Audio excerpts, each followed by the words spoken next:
As a moment of self-reflection, I'm now 90% certain that playing this game gives me anxiety. Or it exasperates frickin' already existing problems.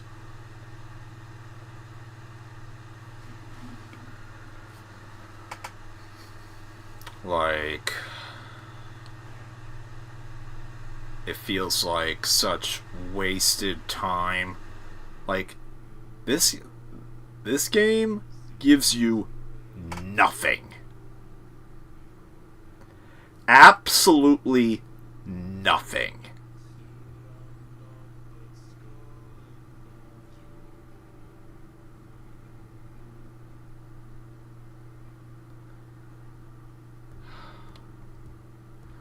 As a matter of fact, Spectre, no, I'm not doing well.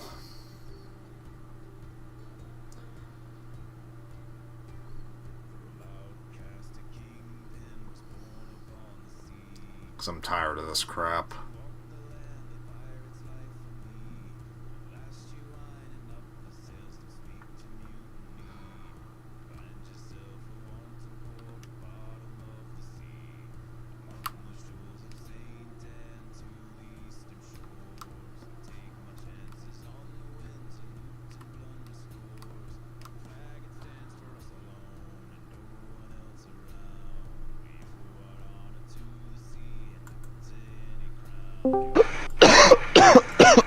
Hey, Schnick. Hey, Schnick.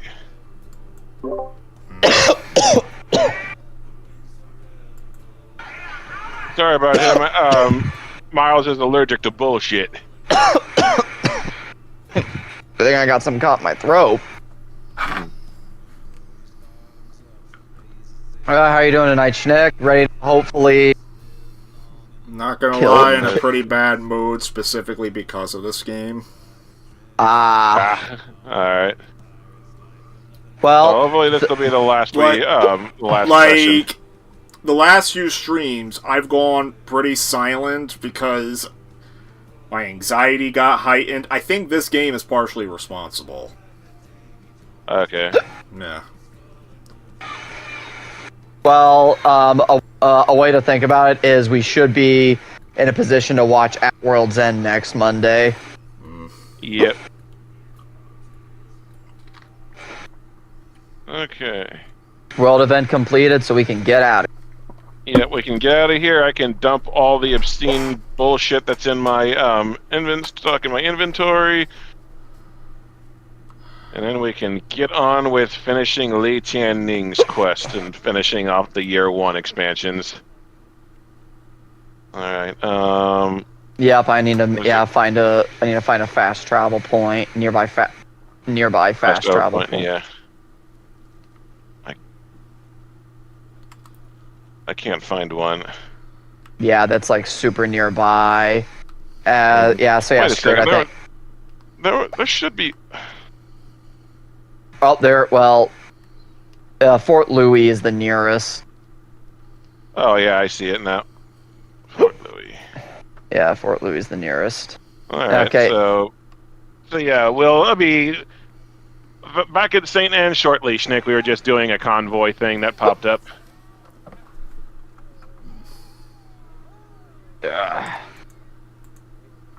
So, Miles told me that Junkie XL was the ones who did the music for this, which was surprising until I found out that apparently they score everything ever these days.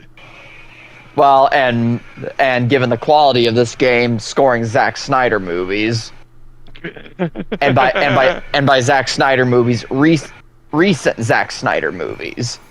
Mm-hmm. Well, I believe it because, frankly, Junkie XL is like one of the poster childs of generic orchestral music, which populates lots of movies these days and lots of games these days. Like, I'm just being blunt.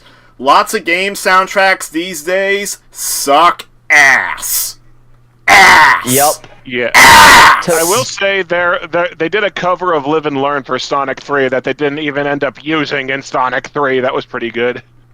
I will Maybe say because it's a very close recreation of the original song. Yeah. One thing I will say,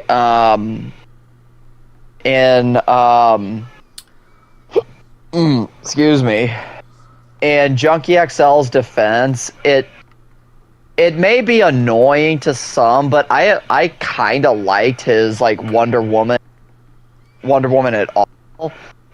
But the wailing music that accompanies Wonder Woman and the Snyder Cut, I actually kind of like, even though it doesn't fit Wonder Woman at all. What you will. Well, my thing about the wailing music is they replaced a perfectly good theme that had kind of become iconic for that pretentious bullshit. Which, yes, I will grant you that is pretentious bullshit. Now, and I will also say, actually, no, I can't even give this to defend him, because the song that's sung when they're like plowing the fields and slow-mo and Rebel Moon Part 2 wasn't even done by Junkie XL. That was done by a different singer. Well, Junkie XL had standards. Well, Also, Miles, you need to invite Schnick. It's Oh yeah, sorry. hardly unique to Junkie XL, like the generic orchestral music problem that plagues like most like movies, games, and whatnot nowadays. Well, and most mega blockbusters, like honestly, I will say, actually, no, I'm trying to think of something, but yeah, like, even a video game soundtrack. Well, you know what? I figured out what I was gonna say. The last video game soundtrack that I will really go on record and defend the ever-loving crap out of is the Mass Effect soundtrack. That's the last soundtrack that I can defend. Mass I Effect- will defend that. Mass Effect has good music. I feel like Nintendo games are exempt from that because Kirby and the Forgotten Land. Yeah, Nintendo games are that's a good- exempt too. Like, generally, Japanese-developed games tend to be exempt more often than not. It's like Western-developed games where I feel like the problem is, like, really bad. Well, Well, I mean, especially because a lot of the old Nintendo games, like they made iconic themes back, like in the NES days that you have to use because they're iconic. Remind me, who was the name of the composer for Silent Hill? Akira Yamaoka. Yamaoka. Yeah. Yeah, so there you go. Well, People that- who's Silent Hill's a series of Japanese origin. Yep. So, it might be Western developed now, but it was of Japanese origin originally, and Akira Yamaoka is like one of the big contributors who stuck with the series even after it went westernized. Although, I know there was an episode of What Happened where there was a Western-developed Silent Hill. They replaced Akira Yamaoka with the guy whose claim to fame is the music for Dexter.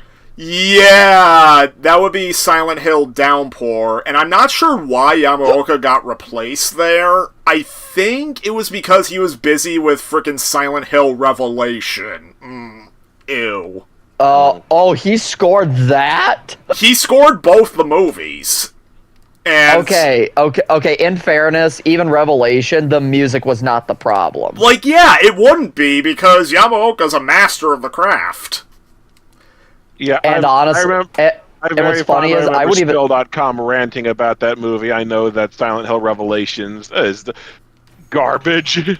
Yeah. then if it's garbage, then I think I know my bad move for like not MST3K, but just like my contribution for the three of us for a bad movie. I think I'm gonna bring Silent Hill Revelation.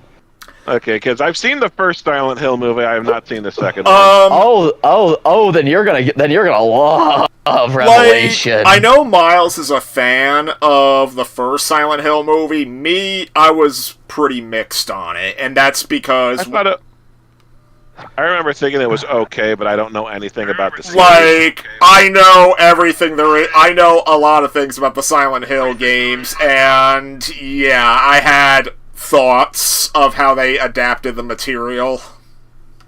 Okay, so are we all on, by the way, St. Anne, sorry. Yeah, I'm at St. Anne. I have dumped all my garbage. I am ready anytime. Okay, the quest we are going to do is it's a Blackwood quest, just so we can get that out of the way. It's called Searing Interest. Okay, I see it now. Oh, then actually we don't need to be in We don't need to be in St. Anne for anything. Think Dragon's Claw warships. Where do we gotta go for that?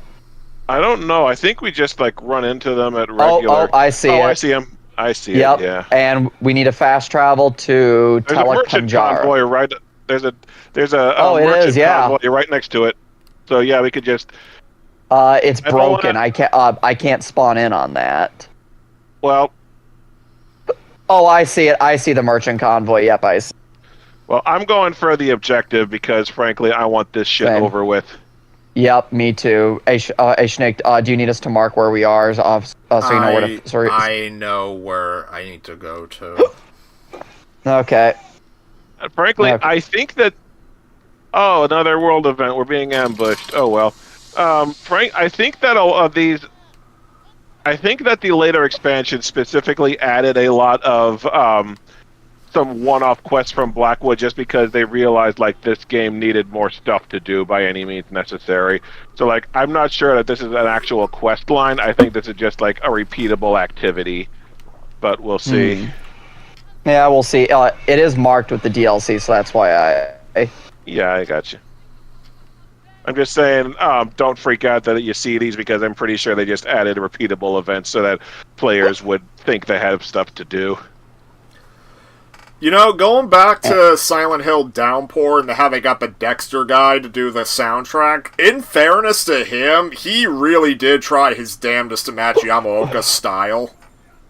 Yeah. Well, So- he was a good fit, just judging by the work he's known for. Yeah. Now we gotta deliver the equipment, which I guess means we have to go all the way back. Oh, yep, Telek Panjara.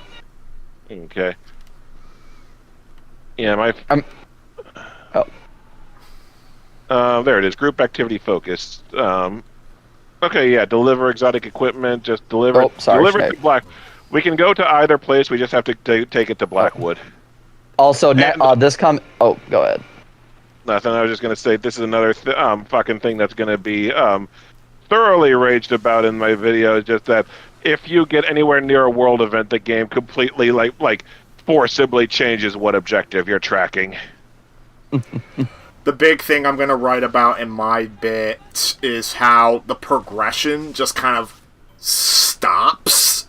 Like, like, basically you hit a point early on where your ship never feels like it gets any stronger no matter what you do. Like, even when you spend eons grinding for the freaking upgrades, like, it's like the effect it has is minuscule, if even noticeable. Yeah, like, I got one that made my cargo bigger, but you can't fucking tell because the inventory slots bite you. I had one that made my ship faster a little bit, but that's not really something you need to worry about. And the ability that I got for fully upgrading my ship barely comes into play because it only works when I'm like, it makes my explosive weapons stronger if I'm sailing slowly. And it's like, the thing... Like, that is...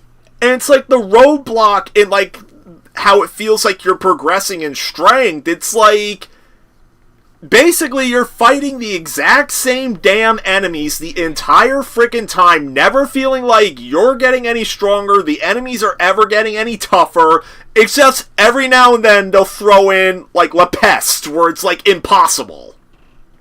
And that's even that's extremely rare. Yeah, that's something that I need to dig into in the script yet, is the fact that there's no strategy to the combat here. Either the fight is geared to where you stand a chance, or you don't, or it's not. Phoenix's Talon Mule. It does not look like there is. There is one location we can fast travel to, but we're going to have a very narrow path to sail along for a little bit, so we can fast travel to Ragnarok Cave. Okay. But yeah, we'll have you'll notice that quest line that we just did is gone now. I am almost certain that these are just like some repeatable one-off activities that spawned because they eventually realize that MMOs need more than just quests that you do a single time. I will say that I did recently, speaking of MMOs, I did get the Old Republic working on my my gaming PCs. I may occasionally dip in to play that for like the main story because that's fully accessible. And depending on if I'm enjoying it, I may pay for the expansions, like and just do the story content because Star Wars is the one franchise that I will do an MMO for because, well, that's how much of a fan I am. Yeah. I remember when Stephanie Sterling was doing the post-mortem of Anthem, and BioWare said in their like notice that they were making the difficult decision to close Anthem. Like, we're going to focus on so blah blah blah blah blah blah and expansions for the continued work on the Old Republic. And Sterling was baffled that was still a thing. Apparently, it is. It still has a decent player base. Probably more decent than either Suicide Squad or Skull and Bones. Its daily player base is minimum 3,000 to 4,000. Jesus Christ! Yeah. So yeah.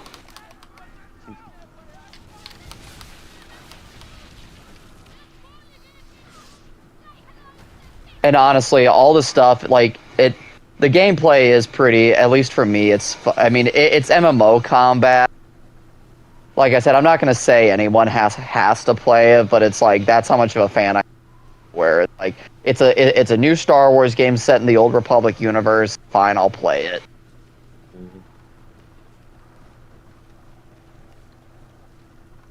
Like, I'll be honest, I'm not like super like everything I've read about this High Republic era of Star Wars, like what was shown in the Acolyte. It's like I'm not really that jazzed about this universe, about this era of Star Wars. Like, can we just go back to the Old Republic and explore more of that? Well, I think the reason they can't do that is they don't want to have to go back and declare like all the Old Republic stuff canon, because then they don't have a clean slate to work from. That is true.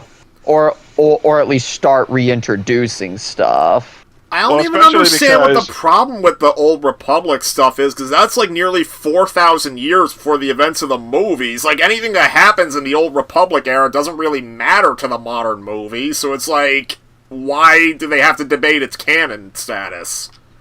And they could use it to tell some of the more fun like I've thrown an idea in my head for let's just say Disney were to give me control for a Star Wars trilogy.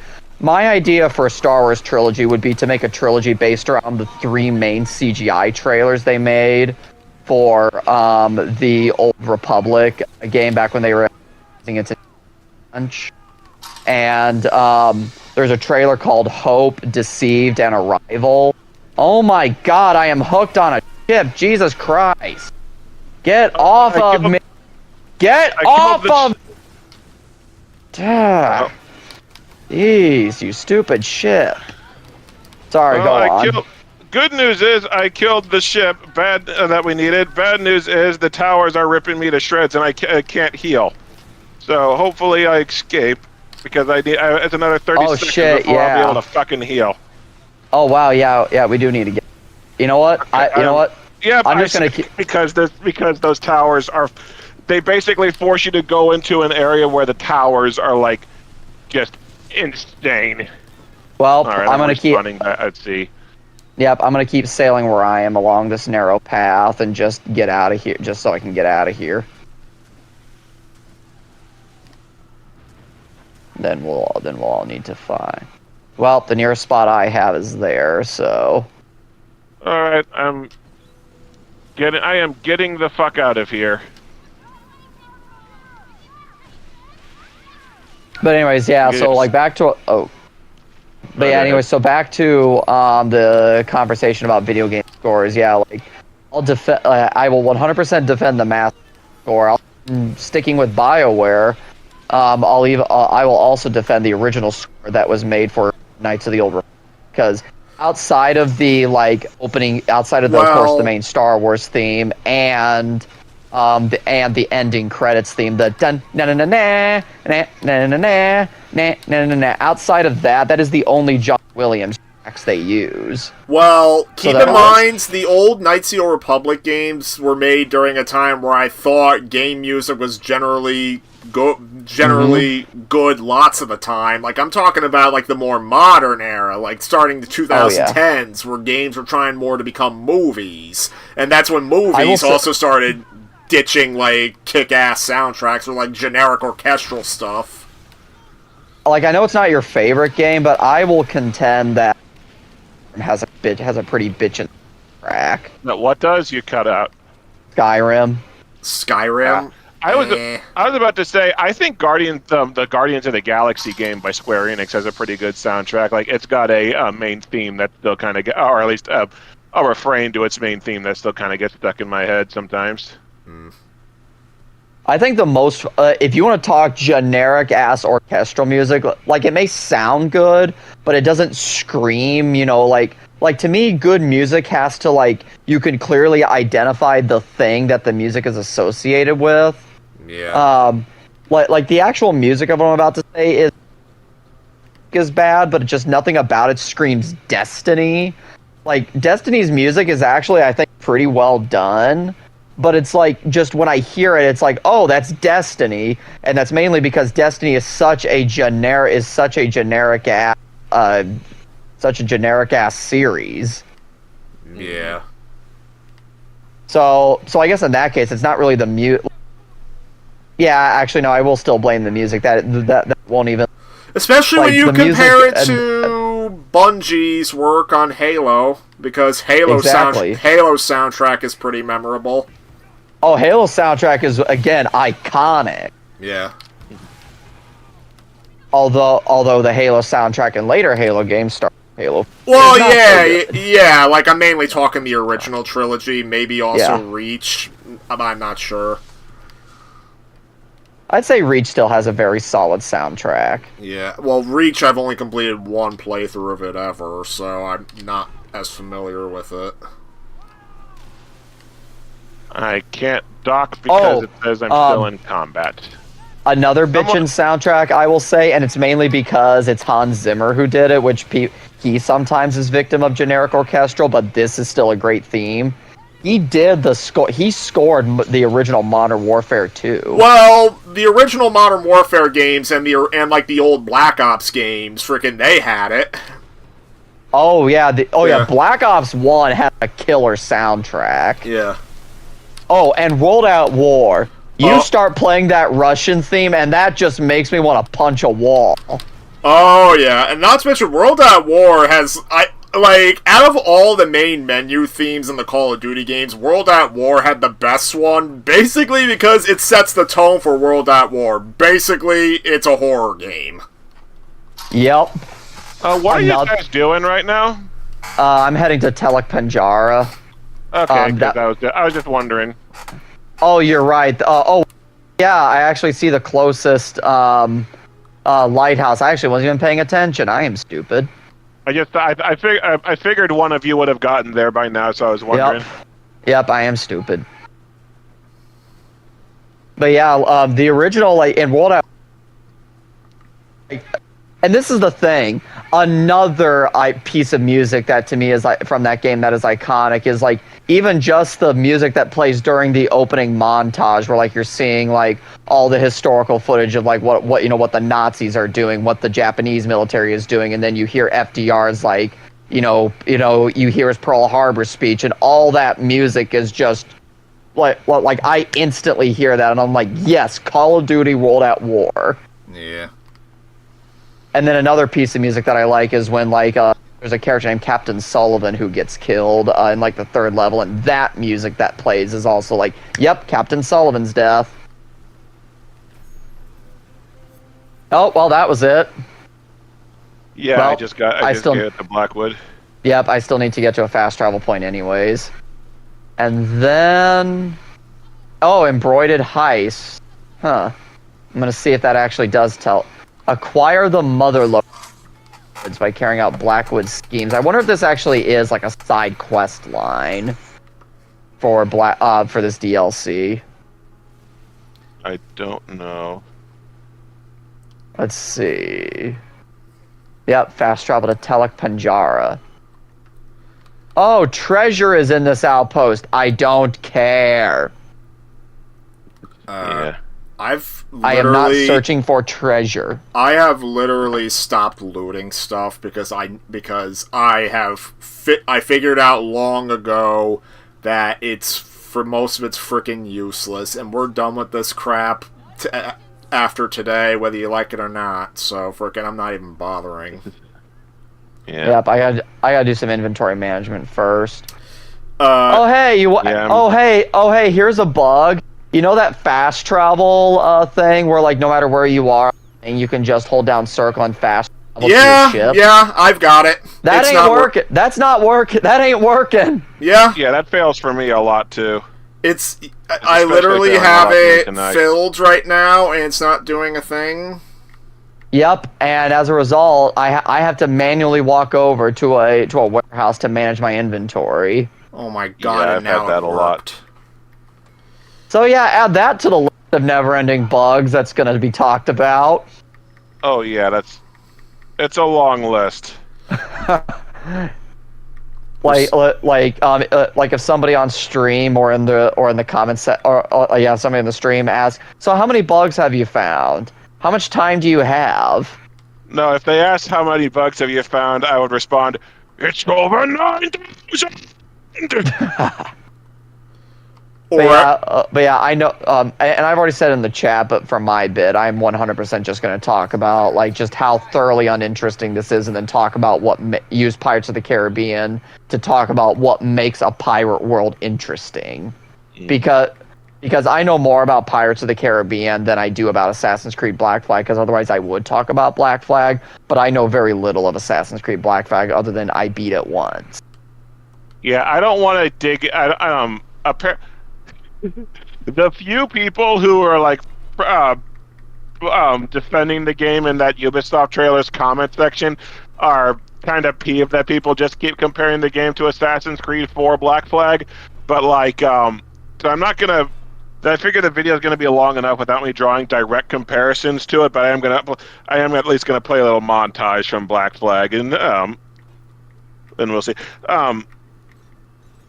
I'm gonna aim to have the script done by this weekend, but like I'm hosting my family Easter this Saturday, and I've got a lot of work to do before then. So like, this video's not getting done until like end of next week at the absolute earliest.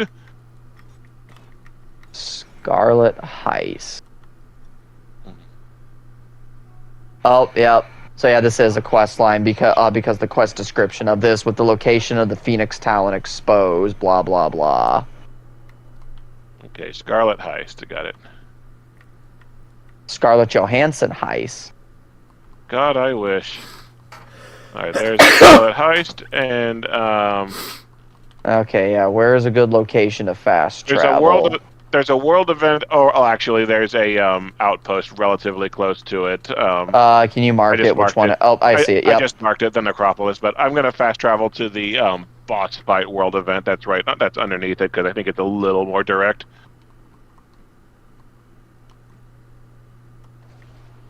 Oh, a show of strength. Yeah. Okay, yeah. Then I think I'll do that too. Thanks, Spectre.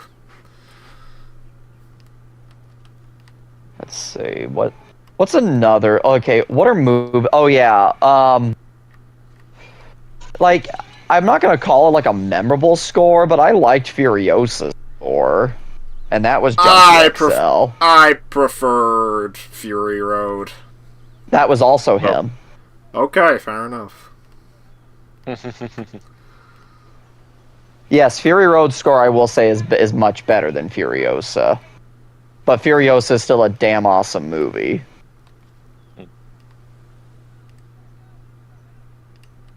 I need to get a copy. Actually, no, I did get a copy of Furiosa, I think.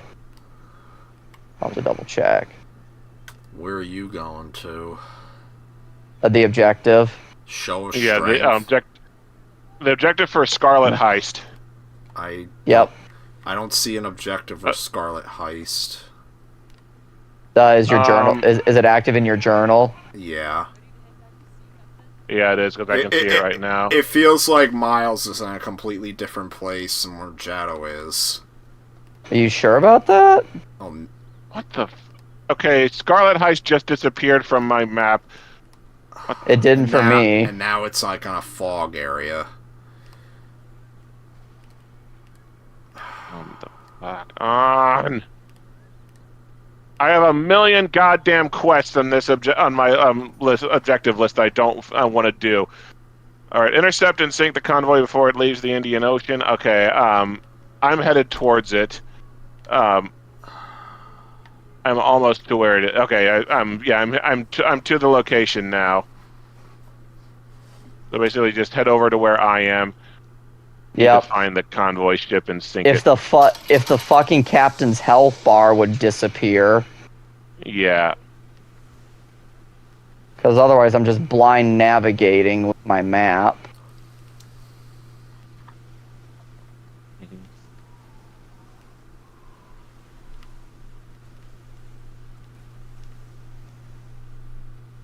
Oh, there. I think that might be where the Okay, I see the convoy. They are in sight. Yep, I think I see it too.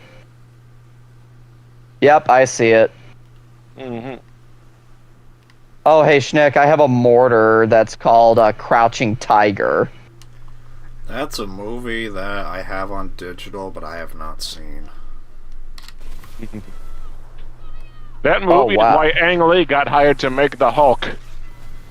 Really? I still need to see that because I know it has a Chow Yun Fat in it, aka that movie Captain is South how Fang. he got to make Hulk. Yes, Crouching Tiger, Hidden Dragon was how Ang Lee got picked for Hulk. Because he made one kick-ass action movie, so they figured he'd be good for another one. What does the Hulk have to do with martial arts? Beat the fuck out of me. I mean, that's what the Hulk does. He beats the fuck out of you. He don't have any class or spirituality. He smash. That's all he does, is smash. Yeah, that's kind of where the wires got crossed.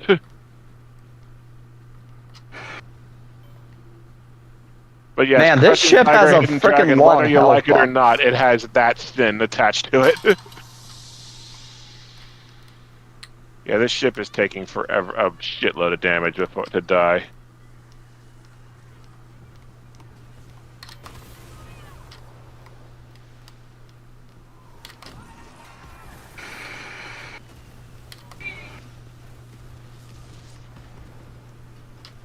Yeah, I did not like Hulk when I watched it. Oh, I didn't like it either. I didn't like it when I saw it in theaters, and I doubly didn't like it when I rewatched it to prep for the tie-in game review. When I was a kid, the only time I watched it was when my folks had a VHS copy of it. I just remembered falling asleep on it every time because I would get bored waiting for the Hulk to show up. Mm-hmm. And Talented in wartime supplies. Oh, check the treasure map. Loose. Son of a bitch. Alright, my ship's sails are torn. Yep, and we got enemy ships. That was a week.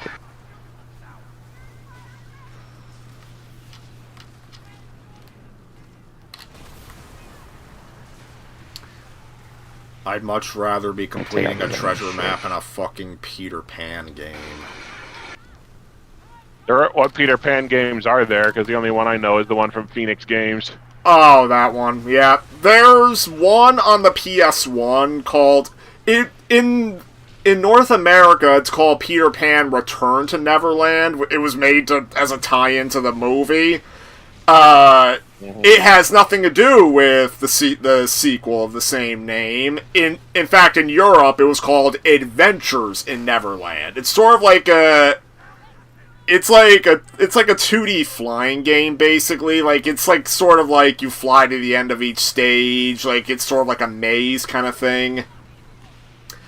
It's curious. It was one of the only games I owned as a kid that I have never beaten. It's also the only game that I lost and never found. Okay, both of you need to check the treasure map to continue. I did. And all right, well, it says you have... It says you have The- it. It says I have. Like, I know I have. It says I have. It reads a completely different objective for me. What does it tell you to do? Read the treasure map, except it only lists it only lists me and Miles on this. It does not list Jado as part of the objective. Same What on is it? mine. Mine says find the Phoenix Talon's hidden wartime supplies. Wait for other players to complete, and then that says check the treasure map. of your Okay, cargo well, for crew, and it me, only I has need you two. wartime supplies to Ruins of Luckhoon. From there, turn Zhang to Ash. Ruins of Luckhoon. Where the fuck is that?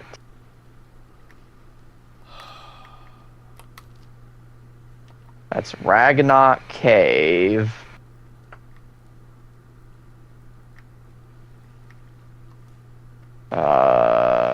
Parse Lookout. Butakandi.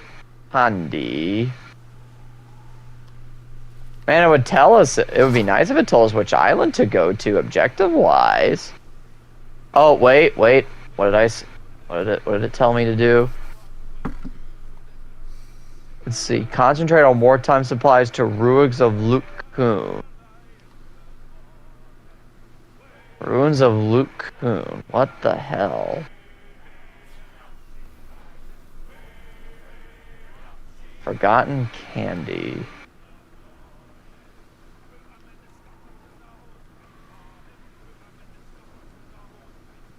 Navigator's Cross.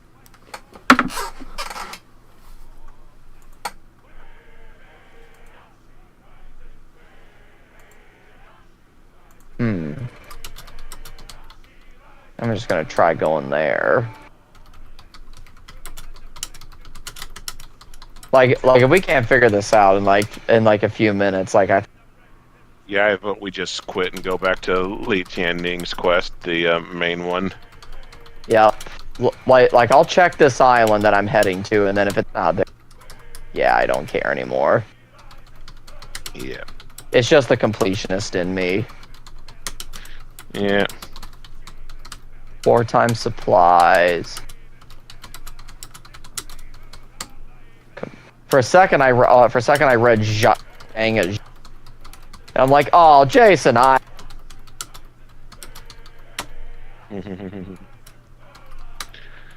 Someone in the chat going, Ayuda, which is Spanish for help. Ayuda, Ayúdame. ayúdame. But yeah, so freaking. I only brought up that Peter Pan game because the entire plot of that game is that you're trying to find pieces of a treasure map. There was also another Peter Pan game based on the Disney version on the PS2. It was called The Legend of Neverland. Most people don't know about it because it was only released in Europe. And the game is jank as hell.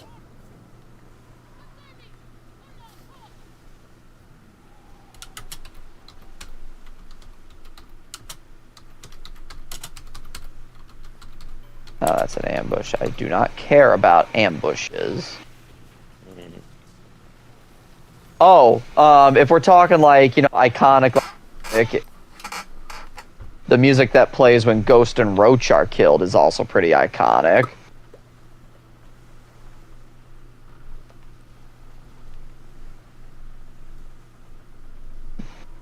Nobody knows what Ayuda means. Someone replied with Gundam, and someone replied with Ahoy. Ahoy, me hearties!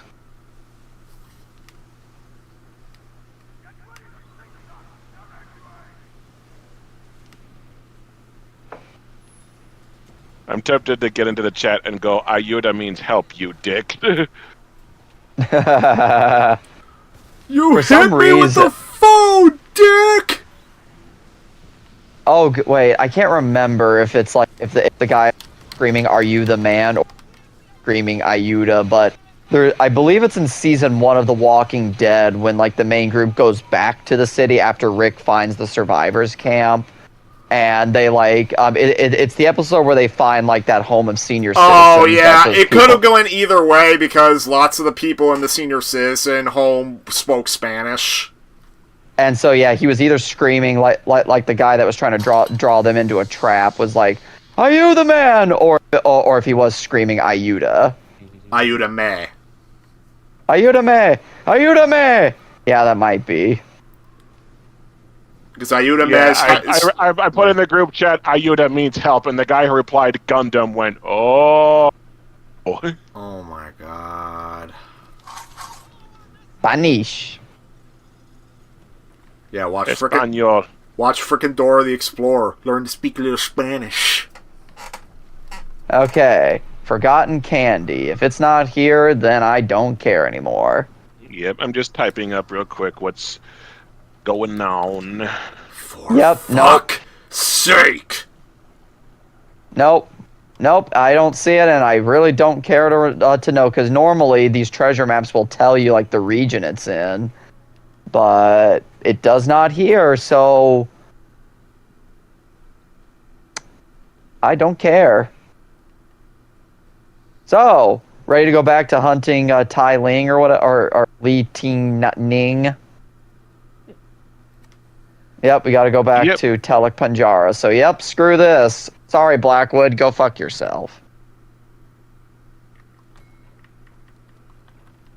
All right, back to the story quest, and let's get this fucking thing over with. Yep. Fast So, travel to So what story was St. more? Anne. So what story was more drawn out? Zack Snyder's Justice League or the Hubach twins? But Zack Snyder's Justice League at least didn't feel the need to go back and rehash a villain we had already defeated. Zack Snyder's Justice theory. League had an actual story. It did. It wasn't a good one, but it was a story. If the Devil May Cry seizes advantage of chaos, many will right. perish. All right, Inauspicious Hunt, the group activity focus. So we Yep. have to wait for Miles to Finish talking to Rama. Yep. Remind me, was that quote from Zack Snyder's Justice League? Which I one? don't think The so. Devil May Cry one? No. Where No. was that from? I honestly don't know. The one quote, one of the quotes I remember from Jaddo's Zack Snyder's Justice League review is where like he's screaming, you're screaming Jaddo at the screen, "Get on!" Get on with it. Yeah, that's from Monty Python and the Holy Grail. All right, Flicker of Destiny, step 1. We're on board. I'll have to follow you because the objective is not populating on my screen. Oh, wunderbar.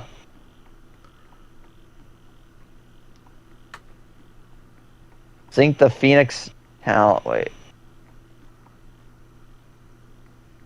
Think the Phoenix Talons convoy to uncover the rendezvous.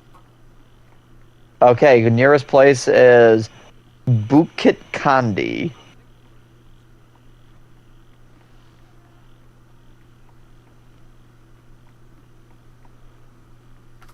All right, so we're attacking a convoy. Yep, and of course the fast travel to my ship ain't working. Mine neither. Okay, I see where your ship is, though, so...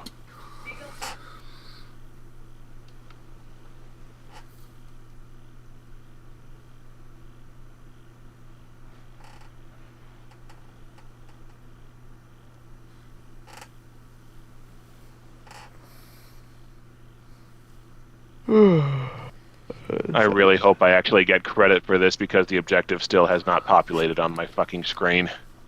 That seems to be one of the most common bugs, is that like this game won't even track quest progression properly.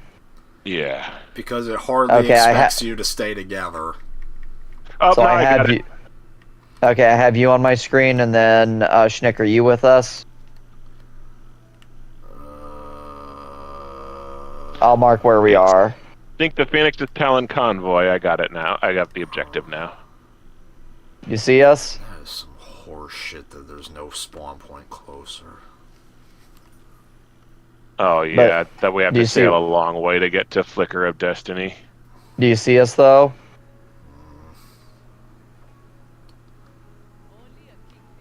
Okay, yep. Just waiting for her. Yeah. Wow. Okay, yep, I see you. Let's go ahead and set sail. Because we Yeah. have a wondrous boat ride ahead of us. So yesterday I watched what was often considered one of the worst official Bond movies, A View to a Kill. And I'm like, why do people think this is one of the worst? Was A View I to a always had a Kill the soft one with? spot for that one. Which one was that? Was that the Christopher Walken The Christopher one? Walken one, Yes. I just thought that one was kind of boring, honestly. Like Christopher Walken's the only thing that like had any life in that movie. yeah. Well, Roger Moore's Bond was old as hell by then. that's the only reason why people seem to hate the movie, just because Roger Moore was old by that point. Like, I never hear anybody say anything bad about it other than Roger Moore was too old. And it's like, oddly enough, yeah, his age does hold it back, but he gave it more energy than he did in Octopussy. Octopussy was the boring one for me.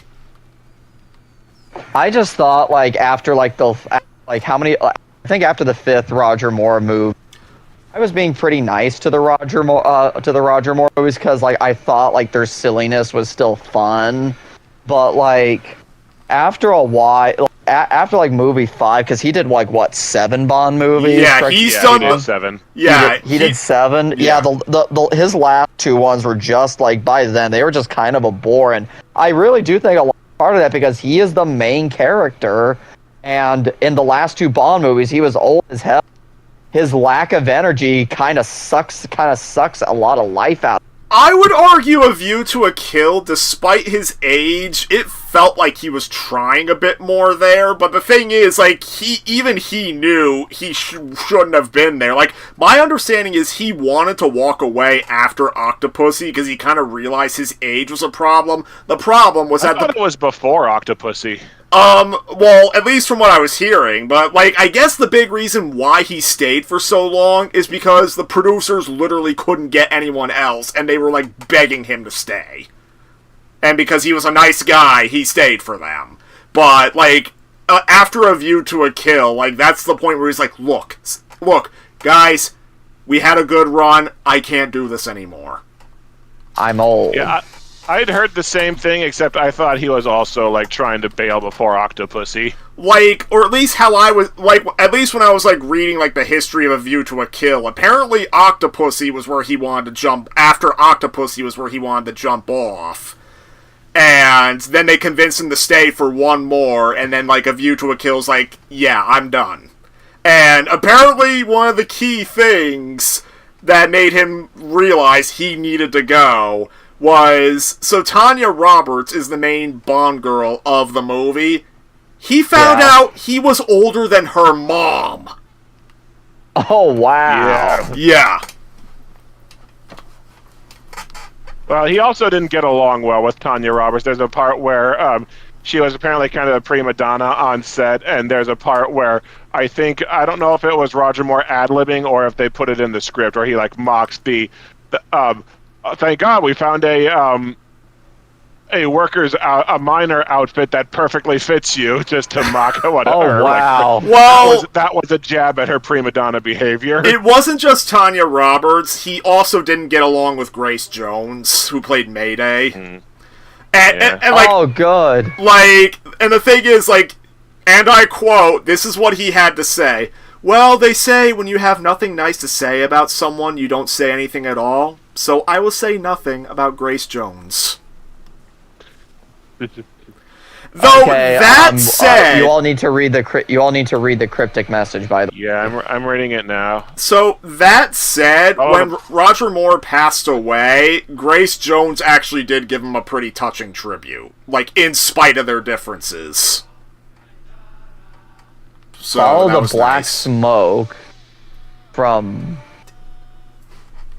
Follow the black smoke from Delta of Seine northeast of Kamui Estate. That could lead to Li Tianning's hideout. I really hope this is marked on the map because it's not marked on the map. You know how those bosses, like La Peste was a world event boss that was stupidly strong? Yeah. We might have a problem. Why? Because when we get to the final stage of Li Tang, she is a world event, is level 16. Yep. I was afraid of that. So I have no idea where the hell this black smoke is. Like, I don't, like, where the I don't either. Like, it's not marked on the map. Okay, Yeah. we have to look for a place called Kamui Estate, and I don't know where that is. Kamui Estate. Like, Ahmoy. Kamui Estate. Kamui Estate. Just gonna Google it. Yeah, Kamui Estate. I'm looking on the map. Kamui Estate.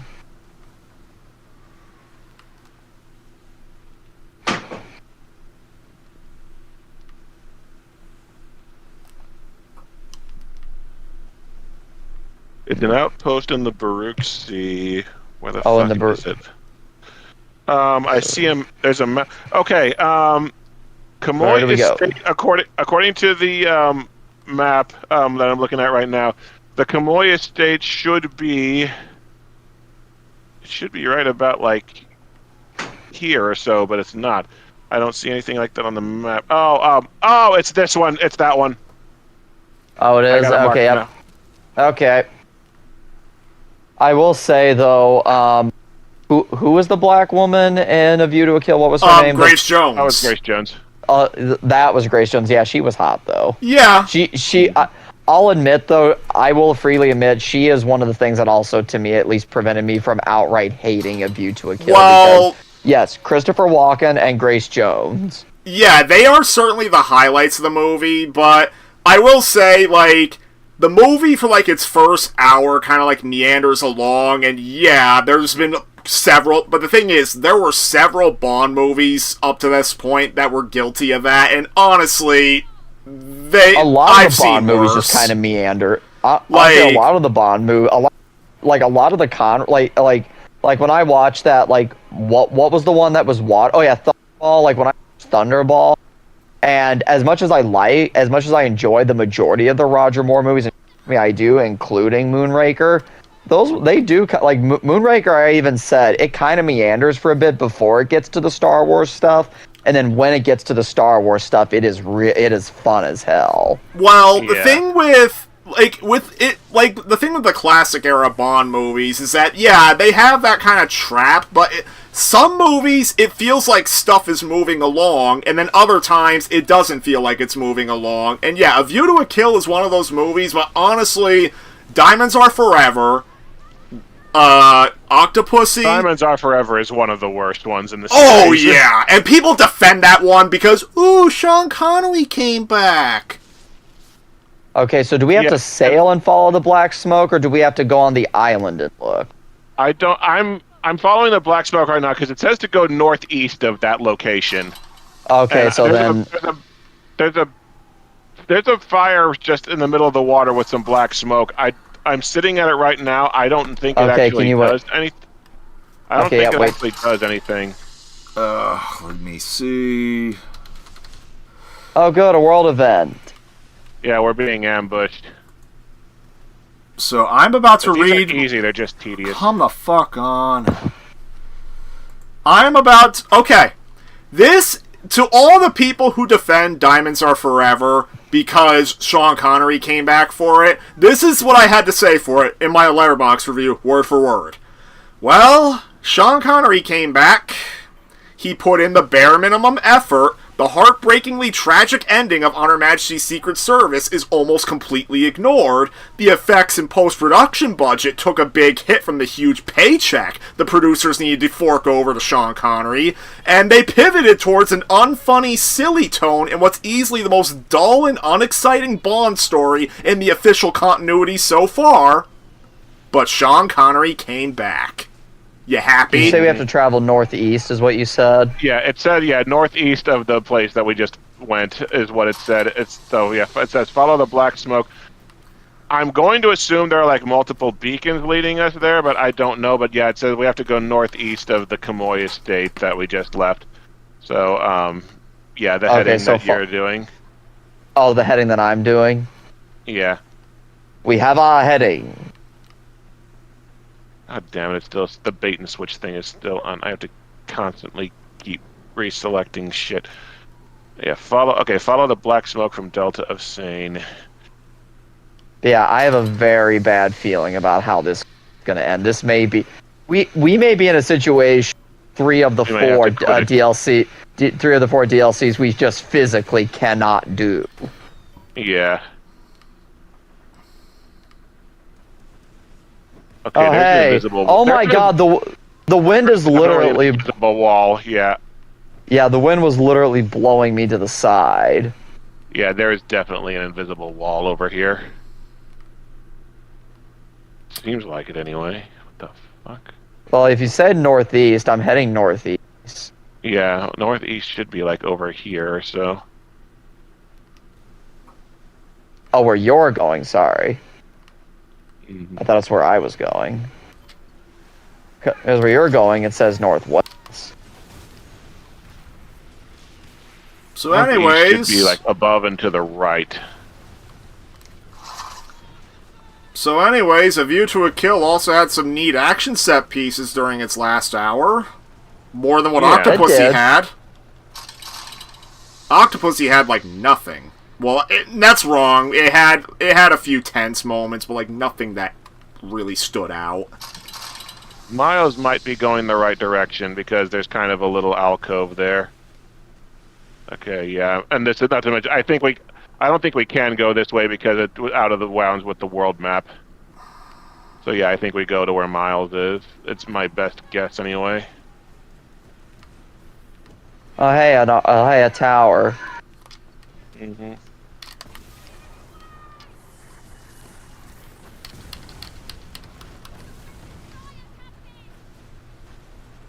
And of course, I hit land. Land ho. Land ho! Where, Eddie, where? Life opens many doors, Ed boy. There was a great joke in the pitch meeting for the news for the Snow White remake where he said that the dwarves sing "Hi Ho," and the producer guy was like, "Well, it's nice to know that they're nice to prostitutes." Oh my god. Yeah, like I don't care like what they do to improve Snow White, like whatever merits that movie may have. Like Rachel Zegler does a great job because she's a great actress and a great singer, but like Snow White was just always one of the most, I thought, dull Disney animated movies. Like, the only reason people remember the original Snow White... I need some help here, because I'm under... The only reason why people remember the original Snow White was basically for it being the first feature-length Disney movie. Like, being the first animated movie of its kind. Like, it wasn't the first animated movie, period, like some people will try to tell you. There were animated movies before that, but really, there was nothing quite like Snow White before it. It kicked off a plunder. Well, I mean, this is oh god damn it, and I am under air from these fucking towers. There's a shitload of Follow towers the black smoke northeast. I wonder if we even to be here. We might. I don't think we're supposed to be at this plunder. Yeah, so I'd say we can. Yeah, I'd say we can leave. It says Schnick just contributed to the objective. Follow him. Okay. Yep. Follow him then. Yep. So we're getting out of here. Yep. Need to get out of here, and hopefully, I think. Yep. So, Schnick, are we all looking forward to next Mission Impossible? I am, yeah. Wait, does that come out when we're visiting? I thought it came out next month. Oh yeah. I don't Oh, remember. okay. Oh, sorry. Yeah. I believe it does. Yeah, I'm seeing the next Mission Impossible Yeah. because I will need to refresh myself and watch the modern Mission Impossible movies because I'll be honest, I do not have the energy to read the original nor the second movie, and I have yet to ever watch the third movie. You need and to I watch know the third enough one. about- You need to watch the third one, if only for Philip Seymour Hoffman. Okay, well, I'll try to find a way to watch the third movie, but my plan is, since this is being advertised as the final one, my plan is to at least watch like what I call the modern Mission Impossible movie with Ghost Protocol. Because to me, the modern Mission Impossible movies are where the series truly got good. That's general consensus. I actually And, own and all honestly, the, those trailers are pretty freaking. I own all the modern Mission Impossibles except for Rogue Nation. The only one I haven't Same. seen at all is the second one. I have not. Mission Impossible 2. Yeah, like, my good thing with 2 is that the first half of the movie is incredibly dull, convoluted, hard to follow, not worth it. The second half is where it comes to life a little bit. Because it just kind of drops everything and decides to be dumb fun. Cryptic message can be found in your cargo. And yes, Spectre, I agree, Fallout is the best one. Yeah, I would say so. Cryptic Should you message. forget where to deliver the goods, these words will act to your guide. Delta of Sane marks the start where black smoke goes the way once you feel. I need to. Also, surprise, surprise, inventory management time for me. Yeah, same here, because I have a lot of shit I need to dump. You need to take a dump. Dump, yes. Wasn't there something called a dump in Metal Gear Rising: Revengeance? I don't know, I haven't played that. I don't know. You know what I else? never finished Metal Gear Rising: Revengeance, actually. Literally, Senator Armstrong is like one of the greatest meme villains ever. You know what? Ending here, I realize. By the way, the fuckface and his freaking MAGA phrase, Senator Armstrong said it first. I'm not making that up, by the way. He actually does say that in the game. Should you go to the good? And this was 3 years before 2016. Damn.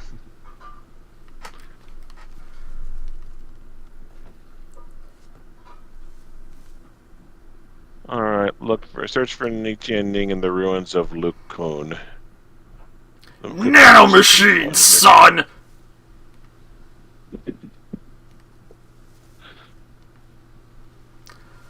Like, I know that they were... do you know what's funny? We fought this real quick. This actually, I'm not saying we should do it because at this point we really do just want to get this over with, but this actually is the location for that Blackwood treasure hunt. Ah, fuck him. Oh wait, I think I found something. To quote Wolverine, go fuck itself. The treasure. Yeah. Oh, treasure hunt completed. Okay, cryptic message. So I read the cryptic message, so we need to search for Li Tang in the ruins of Luke Kuhn. Yeah. Well, one more thing, freaking, I know that the bullshit harassment that happened to, like, the cast and crew of freaking Last of Us 2, but when the original leaked footage of the Ellie and Abby boss fight came out, somebody underlined the boss fight music and voiceover of Senator Armstrong, and I'm sorry, that's still really fucking funny to watch over the fight footage. Speaking What's of... funny is, someone did a spoof of that fight where it was an engineer, and from Team Fortress 2 fighting a heavy with an Uber charge, and they redid the music with, by the way, there's something at the waterfall over here where I am. Where are you on the map? Look for the waterfall. I If see the game will let me in, smoke. because I'm stuck see in the the water. loading screen. So we should probably wait. No, you can Like- go over here. Just I don't know where I'm you just are saying, I'm though. just- Found it. Oh wait, I think I see it. Yeah. Yep. like the heavies, the engineers version of the song was like, building here. I realize that the heavy here has got an Uber charge. I could just run and go save my ass. I forget the rest of it. And then he's like, it's at the end. It was like, this gun needs more gun, and in the end, this man will turn to cheese. Oh wow, an actual cutscene with presentation.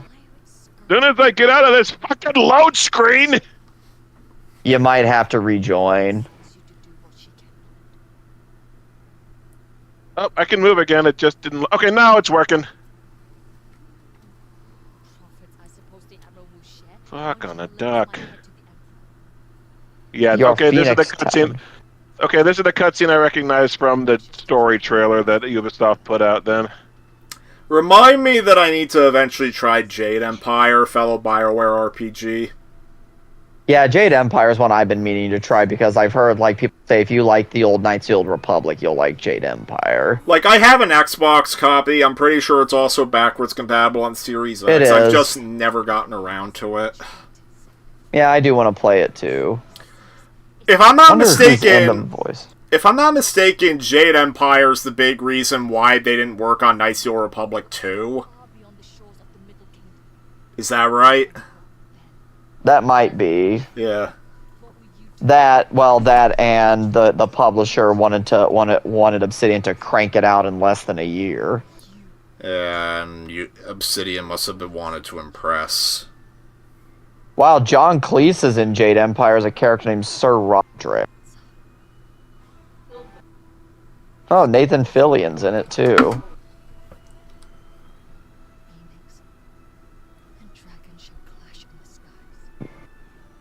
I just love how we're so checked out of this. I'm not even paying attention.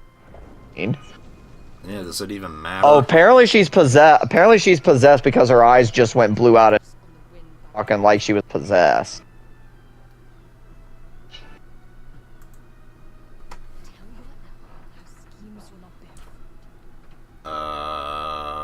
What?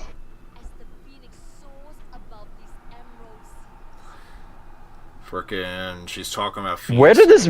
She's talking about Phoenix Yeah. Games. She's talking about Phoenix Games, so I'm done. Will not bear fruit. Yeah, so again, yeah, my bit is just going to be talking about, like, the world of Pirates of the Caribbean has genuine life to it. Like, for example, like, as goofy as, like, Davy Jones can be, you remember him. As goofy and unserious as Jack Sparrow kind of is as a character, you remember him. Like anything,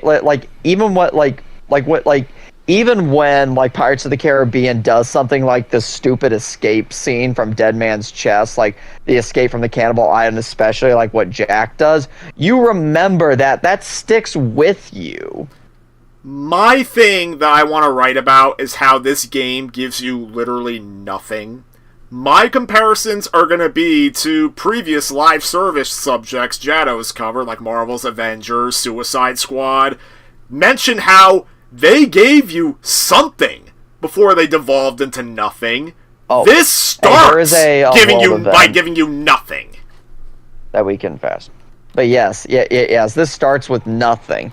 And the game even kind of on that point, the game starts out not having an interesting world that grabs you. Like, basically, this game, like, I think the way Jados described, like, the ending of Marvel's Avengers is that, like, the post-game grind, you're just playing Marvel's Avengers for the sake of having played Marvel's Avengers. The moment you boot up Skull and Bones, it's literally playing it for the sake of having played it. Like, there is nothing this game offers you. Do you guys see where I am, by the way? Like, it's literally I don't see no what better you than a have ahead to freaking the Unity objective. asset flip, where you just have to make your own fun with a game that doesn't exist. Like, I get this is meant to be more of an MMO than a live service, and I don't have experience with MMOs, but like, MMOs have more of a point to keep playing them than this. Like, the absurdly low player level pretty much nukes any reason to continue playing this game. And That's what that MMOs would normally have. I mean, MMOs are, MMOs are like a big thing, but it's like, they usually still have like storylines and goals to complete. Yeah, I mean, again, going back to the Old Republic, that not 1, not 2, not 3, not 4, but like 8 different storylines that you can play through. Oh, great, I'm on fire. I need somebody to help me. Well, I'm working on Zhang. He's already down to almost half health. By the way, his minions are kind of on me, and I got misdirected, sadly, so I'm sorry. Because That's okay. this fucking game, because I collected that stupid-ass treasure on the island, the game overwrote my objective to be the damn treasure. Oh, it does that non-fucking stop, don't worry. We totally get it. Like, that's another thing I kind of want to point out, how this game is designed to actively hate you. Like, this It's game like- is, it's like the this game antithesis- constantly- Oh, sorry, it's like the antithesis to everything that makes a multiplayer game. Like, this game very desperately wants you to play multiplayer, but it also just does everything in its power to discourage you from playing multiplayer at every turn. Like, basically everything this game does is like the antithesis to what common sense game design is. When you set a quest objective, the moment you start doing another quest, your previous objectives immediately overwritten. The multiplayer, you're discouraged from being together as much as humanly possible. Alright, we have to go to back to Telek Peninsula, Like, so. you're not, I see the nearest spot. grinding to make your ship stronger is discouraged because you can't at a very early point anymore. And customizing your ship is very discouraged because there's barely shit you can do. Not to mention the quests that force you to change your customization and your ship. Oh yeah, that too. Like including the one that makes us go to like a little dinghy boat. Yeah. Yeah. Like, it all goes back to how this game was made. Like, It's this a game tax was scam. well, this game was in development hell for like, its total development time was 11 years. It was in development hell for like 8 of those at least, because Kotaku published an expose on the game's development back in like 2021, and the studio still had no idea what it was going to look like, because like, nobody knew what this game was. Nobody had an actual vision for what this game was going to be. Literally all they knew and could agree on was that they wanted a multiplayer pirate ship game, and everything else was just like, they ended up just having to cut loss and say, okay, push something out. I don't give a fuck how any of it ties together as a coherent thing. So it's like, it's trying to be a little bit of everything for everyone, and it ends up being nothing for nobody. Because again, this thing does not exist to be played. It exists to fulfill an obligation with the Singapore government. Actually, that's a good line. I need to add that to the script. In general, like everything that we were talking about just now needs to be kind of referred back to.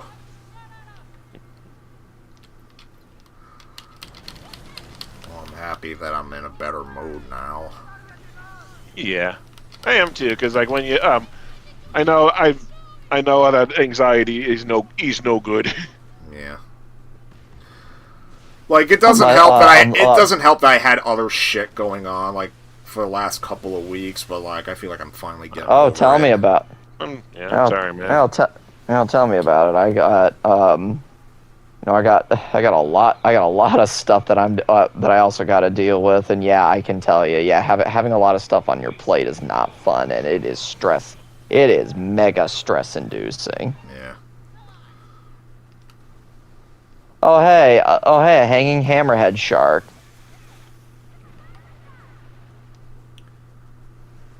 Son of a bitch.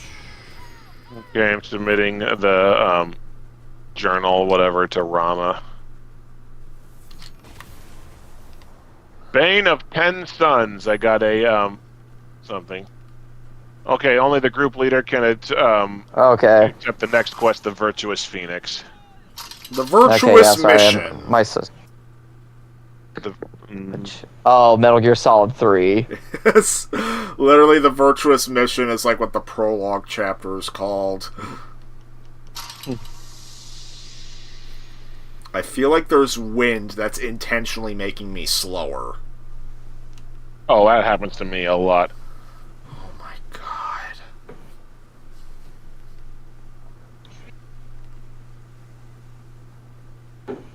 The two women that are guarding Rama just make me think, oh hey, the Dora Milaje. Mm-hmm.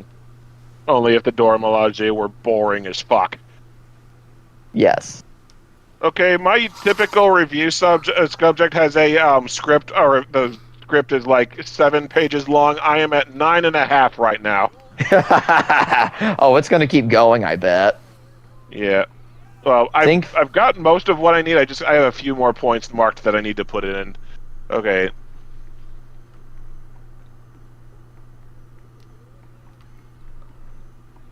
Think Firewing Commander.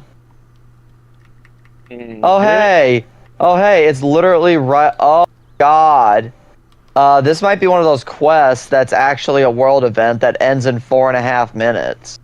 Oh fuck! So do we want to just wait for it? Wait till it ends then? Wait, nope. I don't think it is because it's right next to a different world event. Oh yeah, Galvin Roach's head. Yeah, you're right. I'm gonna fast travel to Blood Drunk, the Same. Galvin Roach. Just if we have to fight both of them at the same time, so be it. So be it. Oh fuck! I forgot I was going to save the there's a channel. There's a channel who does like kind of very sarcastic let's plays that I've been enjoying lately. Yeah. And they did a video. They did a video. Spyre's Battlefront collection, which was a fucking disaster. Oh my god. And here's the funny thing. Literally them trying to play the Aspire Battlefront collection. The first 5 minutes, it's a 24-minute video, and the first 5 minutes is them trying to connect to each other online. But they can't because again, Aspire really screwed the fucking pooch. You know, and then so what they end up doing is, and this is funny, they end up playing a heavily of the original PC version of Battlefront 2, which plays a lot better. Yeah, there's lots of mods for the PC version of Battlefront 2. Like, there's even a whole freaking mod that adds, like, Mass Effect factions and maps. Yep. Yeah. And I need to figure out how to do that. I think I figured out how to do it once, but that was, like, on an old computer, so I'd have to learn how to do it again. But, I mean, I'm pretty good at modding stuff, so... Okay, return to Rama. Go back to Rama again because of fucking course. Well, I see the oubliette. Yeah. Fun fact: that's where I go to. That's where I always fast travel to run my manufactories. I think we are going to be. We are definitely going to beat this tonight. And honestly, based on the dialogue that I just heard them talking, I wouldn't be surprised if we're done in the next 20 minutes. Well, let's see how this goes. I don't want to get too ahead of ourselves. Yeah. We set ourselves up for disappointment last week when we thought we'd be done, and then we hit filler level after filler level after filler level. So Miles, you know an example of how the Battlefront how fucked up the Battlefront collection is, like an illustration of that. Yeah. So, Limited Run normally does physical releases of Aspires, like Star Wars re-releases. Like, they did one for Jedi Power Battles recently. And they never did one for the Battlefront collection. So, they knew. Well, and at least also I presume so. Well, and Aspire can go fucking die in a hole, too.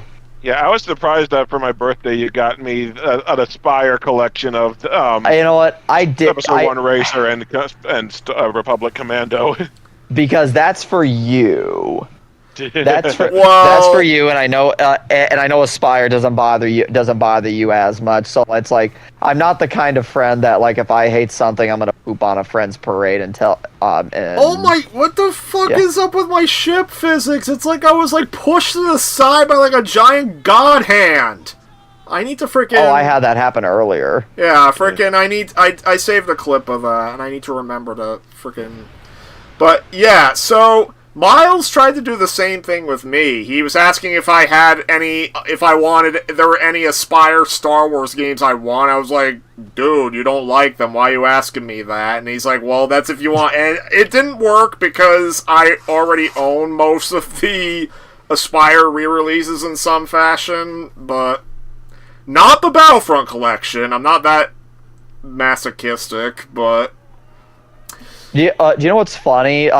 Since we're speaking of like a borked re-release, apparently back in November of last year, Rockstar released like a mega patch for the Grand Theft Auto Definitive Trilogy, and apparently by all user reviews, like I started looking at the user reviews round about November of 24 and onward, and everybody's saying like the entire game is like most of the major issues are completely fixed right now. Like, this was a really significant patch, and one of the patch actually removes the credits of Grove Street Games because apparently Rockstar fired their ass. Good. Like, it was weird on that front, because I was hearing that Rockstar did, like, a huge overhaul of the Definitive Edition. Oh, they did. That's what everybody's reporting. But the thing is, what was weird is that it seemed to be exclusive to the mobile and Netflix releases. Oh, it's not. It's on the Xbox version. And for a long time, they were exclusive to the mobile and Netflix versions for some reason, but I guess they finally came to, like, Xbox, PC, and everything, because I own them on PC and Xbox, so I'd like to try them out. Because the sad thing is, the Definitive Editions are, like, the most approachable way to play them, because the original releases have not aged well. Like, the Definitive Editions, on paper, like, they add mid-mission checkpoints. So, like, they do? Well, at least for San Andreas, like, but even Vice City and GTA 3, like, they make it to where if you die or fail, you can at least reset from the beginning of the mission with all your shit in your inventory, because the way the PS2 games were set up is that when you died or failed if you died or, like, got arrested, like, GTA 4 made it to where you would only lose your weapons if you got arrested. GTA 3, San Andreas, and all that, no. If you died, you would lose your weapons too. Like, you would lose everything. So it's like, anytime you failed a mission by death, and, like, just in general, like, you were better off just reloading your save at that point. Because, like, oftentimes they would even provide you a taxi to, like, go immediately back to where the mission start was, but it's like, what's the point if you're naked? Alright, Raging Inferno is not good with me. And the objective still has not populated. And on top of that, the Definitive Editions also give, like, a GPS system where, like, they point out, like, where on the road you need to drive to get to, like, your objective. Like, the old games didn't have that. Like, you had to read the map manually. Like, just some basic quality of life stuff to make the game more accessible. Yeah, and so if Rockstar really did do a massive overhaul to it, I would absolutely love to try out, because, like, I want to experience the classic GTAs. Well, mainly because Samuel Jackson is the main bad guy of San Andreas. Yeah, well, let's see. I forget, like, exactly what game had what celebrity voices. Like, I know Ray Liotta is the main voice of Tommy, the character that you play in Vice City. Okay. I'm gonna spawn I right know on Michael. Wolf I know Hunter one for- of the games has Michael Okay, Madsen. I forget which one. Ah. I'm gonna have to follow you because the objective has not populated for me yet. Raging Inferno, yes. Oh, I see it. Yep, the ship is on my map. Yep. Oh, hey, we're taking on another con. Lovely. Okay. There it is. Take down the Phoenix Talon captains that are engaging the Dragon's Claw.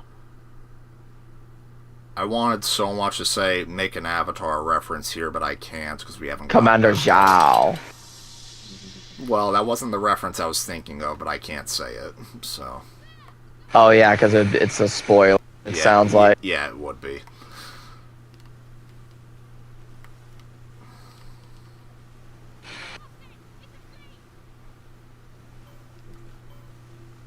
By the way, someone in the comments for the post talking about tonight's stream said it would be a dream come true that to play Marvel Rivals with us if we did end up playing some of that after this is over. Like I said, I have no problem of doing that for like. I'm not saying for. And I didn't suggest it at like a review topic.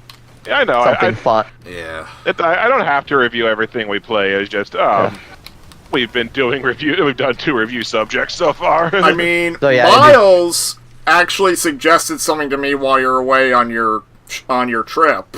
So we also Alright, can do like basically Miles wants me to play the Call of Duty Black Ops 3 campaign with him, and we can both ramble about how the story is a mindfuck. Well, and also it just makes it really makes no goddamn sense. It doesn't. It doesn't. It makes like the way the story starts out and then the final twist at the end is just like, wait, what? Okay, Wolf Hunter guy won't leave us the fuck alone, so I think I'm gonna try fighting him. Yep, let's do it. Son of a bitch. But yeah, so like while you're away on your trip, that's an idea Miles was tossing around with me. Alright. Yeah. But yeah, so we'll do that. Oh wow, there's 2 ship. Oh, there's 2 ship. There's 2 targets. Alright, the wolf guy is not actually taking any damage no matter how many times I shoot him, so fuck this boss fight. I think it's because that world event is over and he's. Okay. Cool. That would explain why he was running away. Well, I would say he's running away because he's a scared little bitch. You That's more know, fun. Let's go with that. when we are done with this, I'm gonna delete this shit and get Marvel Rivals. Oh, I am, installed. and then I'm going to replace it with Life is Strange Double Exposure because that's going to be a better time. Even though that game does something that's probably going to enrage.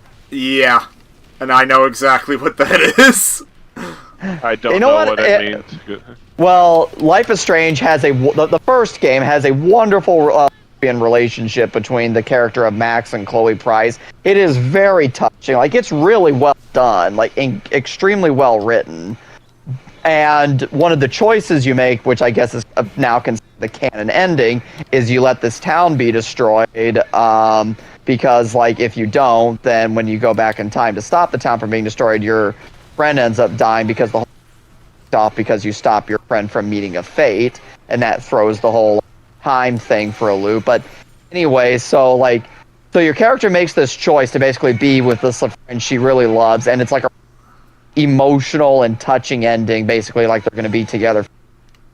And then Life is Strange Double Exposure comes out and proudly proclaiming the return of the series' main character, Max Field. And then it turns out off screen they broke up. Yeah. So basically, the town in the first game was destroyed for nothing. Yup. So yes, that kind of pisses me off, but I am still looking forward to it because I am a fan of Life is Strange and I've played every single game, including the Captain Spirit game. Okay. I did like the first game when I played it, though admittedly I did go for the ending where I saved the town instead, just because I thought it had like a effective layer of tragedy to it. Oh, like both endings I think have a like, basically, like, the whole idea is that Max is, like, a kind of superhero, almost, with, like, her time powers, and it's like, yeah, having to get rid of like her only real friend is a very sadistic choice, but it's for the greater good, basically. Like it's a really sad choice, but like I thought it worked for the narrative I was going with. And then the second game I've refused to play just because there's a graphic dog death in it. Yeah, I will say the Life is Strange 2 Colors is it like it's a good game, but like that one where its choices felt the most inconsequential, but that didn't stop like the choices from at least like in the moment kind of affecting me. Like there was a choice I about like put down that like I actually had to like message one of my like I think I ended up messaging Sean about it because I just needed somebody to tell about it. That like the game I was playing, so the Life is Strange 2 Colors has a choice where like you either make a choice because your character can like absorb the feelings of other people. Mm-hmm. So like you can make the choice to like take the trauma away from something that happens to a character that the main character knows, or you leave them with the trauma not knowing what it will do to them. So it's one of those things of do you sap the trauma from someone or do you let them have it? Because sometimes people do need the trauma so they can process it and meaningfully move on. Sounds like the premise of Star Trek V if it was less stupid. That almost feels like some Silent Hill level stuff in it because, like, especially with, like, Silent Hill 2 and Downpour and whatnot, like, whenever they're not dealing with, like, the Order cult, like, the Silent Hill's whole thing is that people with, like, a repressed trauma of sorts are called to the town, and basically all the monsters you're fighting are, like, representations of their trauma, and essentially you're stuck there until either the trauma consumes you or you overcome it and, like, your lesson is learned.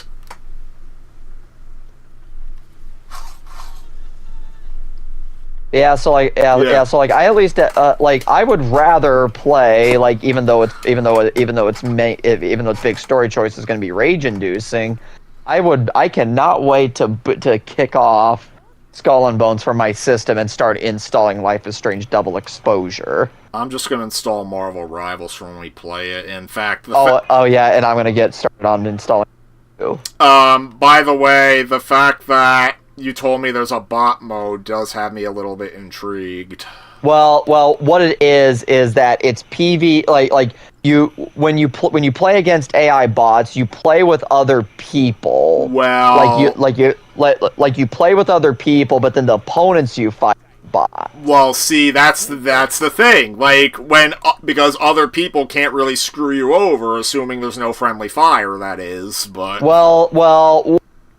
Marvel Rivals is like a kind of like a League of Legends, it's like a MOBA where like every role is important, and if somebody's not pulling their weight, that can fuck over a team. That can fuck over a team. But at least they're actively helping you, or at least they're trying to, and they're not like the team that's trying to kill you. Yeah. Okay, it sounds like this might be the final objective because it says aid Rama in ending the conflict and restoring stability to the region. Oh, I can't wait to find out if this is going to be a DLC ending, stupidly impossible fight. Well, whatever it is, it's not populated into my objectives yet, so... Because I Miles envy has you, to do babe. it. 1 second, I need to... Whatever we do, I need to manage my cargo before we go. Did That anybody may not see? be it, actually. Did anybody see the title of my freaking stream? Oh, what is it? Sorry, I did not see. What is it? The skulls are finally bones. Oh, boned. My bad. Okay. The objective is also right near a world of the throne, so I'm gonna head there. Okay.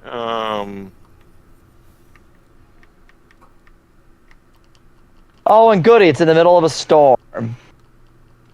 Of course it is. Okay, got my inventory managed. Oh, hey, since it's in the middle of a storm and we're potentially in the finale. Ha! Afraid to get wet? Where are you? I'm looking. I don't see you. I marked the world event that I'm near. Okay, Watch the Throne is the event, isn't it? Yeah. Okay, I'm trying. Yep, Lee Tang, okay, I see yep. it. Yep, get here I as soon see as it. possible. On my way.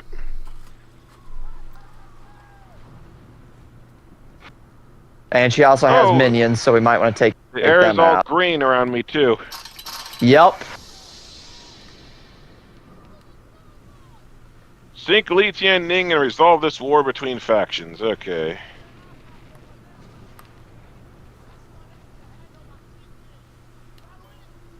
Oh Captain, crap, I really need some help here, because I got...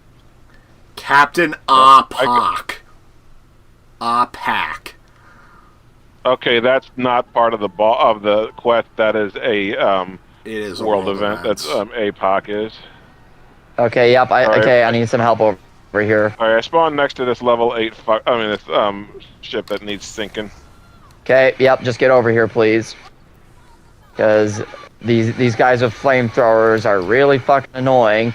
Honestly, despite having 2 ship upgrades, I barely feel like I take damage. Yeah, before you got on, Schnick, Miles, I gave Miles the resources to help get him 2 new ship upgrades that have barely done shit. That's what I mean! Yeah. You put in all that effort for grinding the bull crap, and then it does nothing.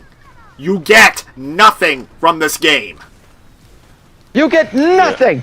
Good day, sir! You get nothing! You lose! Good day, sir! Okay, I am taking a lot. Okay, On the Lee bright side, Tang is Li all Tianning is taking a lot of damage. good. Let's get this over with. Yeah. Why is it that the first 2 DLCs ended with like foolishly impossible boss? Because the first one did, and then they decided to recycle the first one for some reason. And then making them the next 2 very easy was, we're sorry, we're so sorry. Look, we made them easy now. Please come back. Well, I wouldn't say Vikram was easy. He was annoying. Yeah, but at least you could win his through attrition. We're sorry, oh, we're so sorry. Look, you can beat him now. He's annoying. We made him annoying enough so he's challenging. Hey, it's Al from Al. I love that bit. I love that skit. Alright. Okay, please tell me we... Speak to Rama about resolving the conflict. Fuck. Okay, there's that. I don't give a crap. We were speaking Spanish with Ayúdame before. I got more Spanish for you. Muerto. Dead. El Muerto. That movie that Sony was going to make. El fucking Muerto, who has one comic that he's in. Starring, Cast. because it's going to be a star vehicle for Bad Bunny, who I've never fucking heard of in my life. He was one of the bad guys in Bullet Train for all the good that does. In what? He was one of the guys trying to kill Brad Pitt in Bullet Train. Okay. Remember that movie? I'm not surprised Not if you really. don't.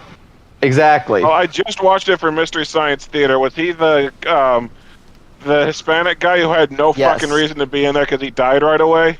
Yep. Okay. He was gonna be a star with El Muerto. Oh boy. Yes. Yeah. I'm sorry, Star and El Muerto do not belong in the same sentence. Dawg. Stars.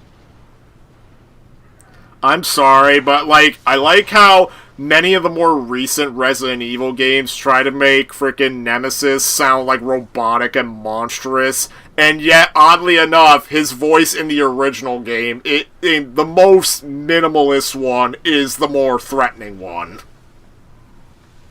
Dawg. Instead of going or stars, no, it's more like just the simple stars was oddly more threatening than any of those.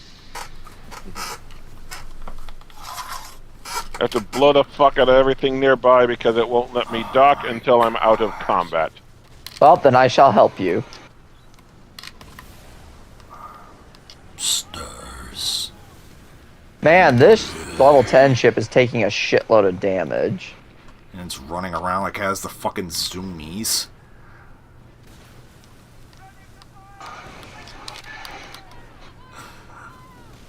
By the way, I like how the phrase zoomies is taken off for dogs who run around like lunatics. Yeah.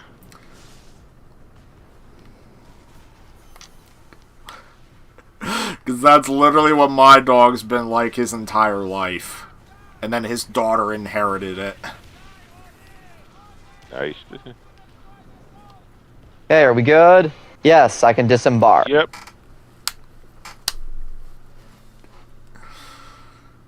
Nope, I'm still in combat apparently. Oh, I see the ship. I got to escape. You've got to escape. No, God damn it! I meant to freaking press fast travel and I pressed set sail, so now I'm gonna be trapped. I hate when that happens. Although I got to disembark, so you should be fine. Yeah. Oh my god. And we God just... damn it, get me the fuck out of here. And I'm gonna laugh if that was the ending, because like that barely felt like an ending. It's not gonna be an ending. It's like, don't even have expectations. It's not gonna be an ending. like, I'll tell you, if this is the end of the quest, but I'll tell you what I think is going on. Okay. Yeah, we all have to talk to Rama.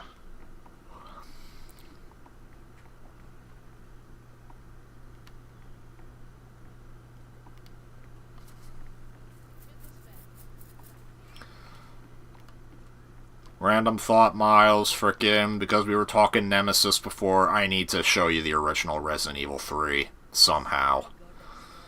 I do have the emulator you gave me. Oh yeah, I think I did give it to, I think I did give you an emulated copy. Yes. By the way, Resident Evil 3 is how I could tell Jado's PAP 1 couldn't run all games properly, because I noticed Resident Evil 3 was running at like half the frame rate it was supposed to. Oh, we both... I mean, it looked normal Oh, to no. Jado because he didn't have the frame of reference, but pff, I had the frame of reference. Then weirdly, Dino Crisis ran fine on it, if I remember a clip from one the PAP 1 video.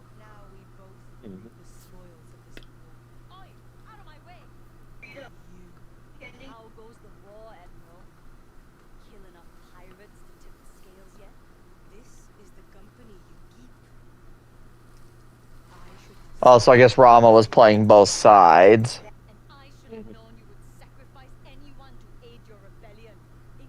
Hey, by the way, that Star Wars Episode 1 PS1 game, from what I remember on your stream, was shit, right? Oh yeah, it was garbage.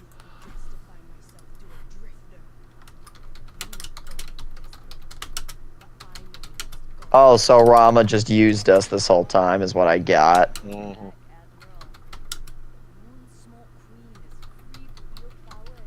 Is that... No, that's not it. Check your mailbox for an important letter. Oh, I Probably got a Li blue... Jianning going, "I'll be back." Okay, so where's our mailbox on Telek Panjara? Because we should have a mailbox.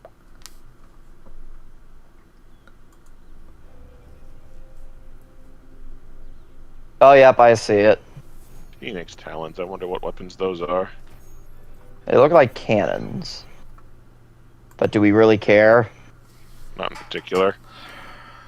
Are we done yet? I don't think so. Are we done yet? Little tidings. Are we done yet? Okay, we need you to find an important to come over to your mailbox and grab an important letter. I don't know what that letter means. Oh, you know what? MP likes to quote Blue's Clues all the time. They're probably not watching this, but here we go. We just got a letter We just got a letter. We just got a lender. I wonder who it's from. It's a letter from an asshole. Hey, Whisper. So do we all pick? Something tells me that the quote ends before that. Yeah, So do we all pick the it Nick up? Jr. censors probably bleeped out that last one, but yeah. Wisps of the Abyss, the objective hasn't populated for me. I don't know what it Same. is.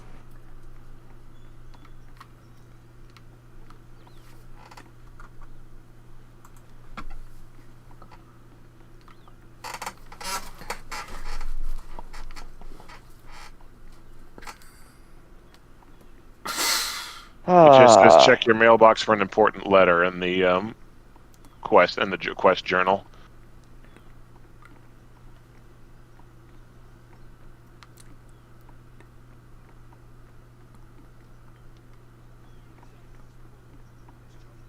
Oh, I just put some lamb Return into to my... Li Tian Ning's hideout at the ruins of Luke Kun. Fuck. At least we can actually just fast travel there. Good, yeah. Yeah. Because the game forced us to manually sail back. Yeah. That would suck. That would suck worse than cock and ball torture. I remember reading in the comments of that, like, you just know the Decepticons would gladly welcome a Decepticon named Cock and Ball Torture. You just had me thinking of Casino Royale, the Daniel Craig one. Oh yeah, that scene. It's a sketch that we saw online of just joking if Transformers had some like weird names like Reach Around or Butt Plug. Yup. Or Hand Job. Mm-hmm. The Hubak twins, the Emperor. I've got a little itch right here. Yes! Yes! Yes! Yes! Yes! Yes! Yes! Now the whole world's gonna know you died scratching my balls! Okay, Li Tang is a ghost official. Enemy. Oh, she's talking about Vikram. Yeah, maybe it would have helped if we did the DLCs, and I don't care.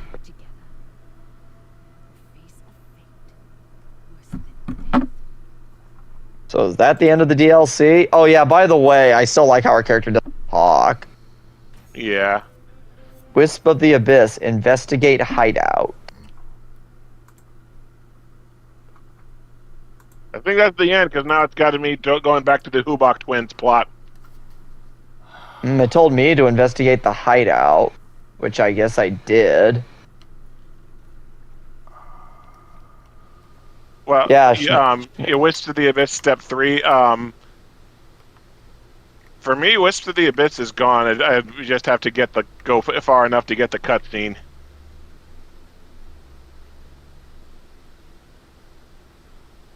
Yeah, it hasn't gone away from me yet. I see another quest called Inauspicious Hunt. Like, it hasn't gone away from me. Inauspicious Hunt is another freaking thing I have. Yeah. So, basically, they tried to tease more story by having Li Tian Ning tell us that something is coming. Basically, oh god, we don't repeat what it is. I have to repeat the cutscene.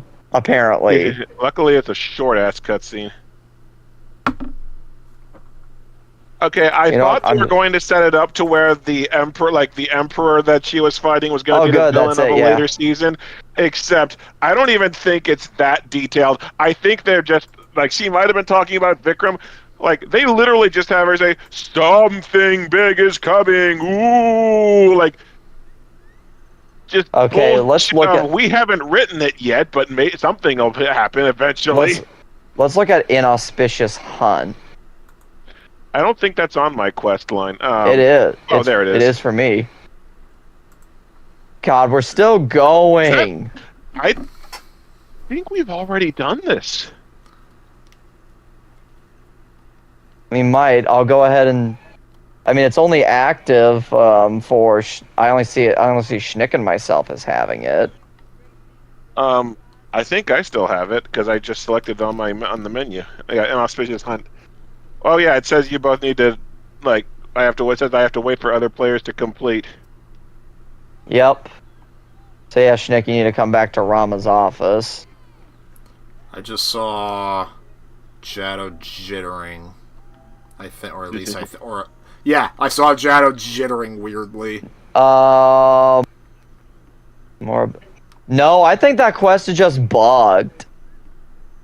I think it's just bugged. I think it is, like, it's just bugged to not like leave. Yep. If So yeah, I think that the one Yeah. we did at the start of the night. So yeah, yeah. we're done with that quest line. It's just bugged not to read as complete yet. Oh, good, another one for the list. So yeah, we're with that we are officially finished. Yeah, I'm pressing submit on contracts, and it's not doing anything. So, that is the ending of the sad tale of the game known as Tax and Scam. Are we actually done with this game now? You Yes. all are. I'm going to plow through the expansion that launches good, tomorrow for the video. good. Bye. Bye. Get out. Get out. Get out. You know what? To quote Peter, Yeah! to quote Peter Griffin, Get out. bye, and it's like he constantly throwing people as the cruise ship is leaving port, and he's just like he's grabbing random objects and he's grabbing random people. To quote Gordon Ramsay, get out. Yeah. Get out. Yes. Get out. I am following So, the yes. disc. I am following the disc to. In fact, you know what? Matter of fact, I'm grabbing my phone right now, and you're gonna hear me. Like I say, get out! Get out!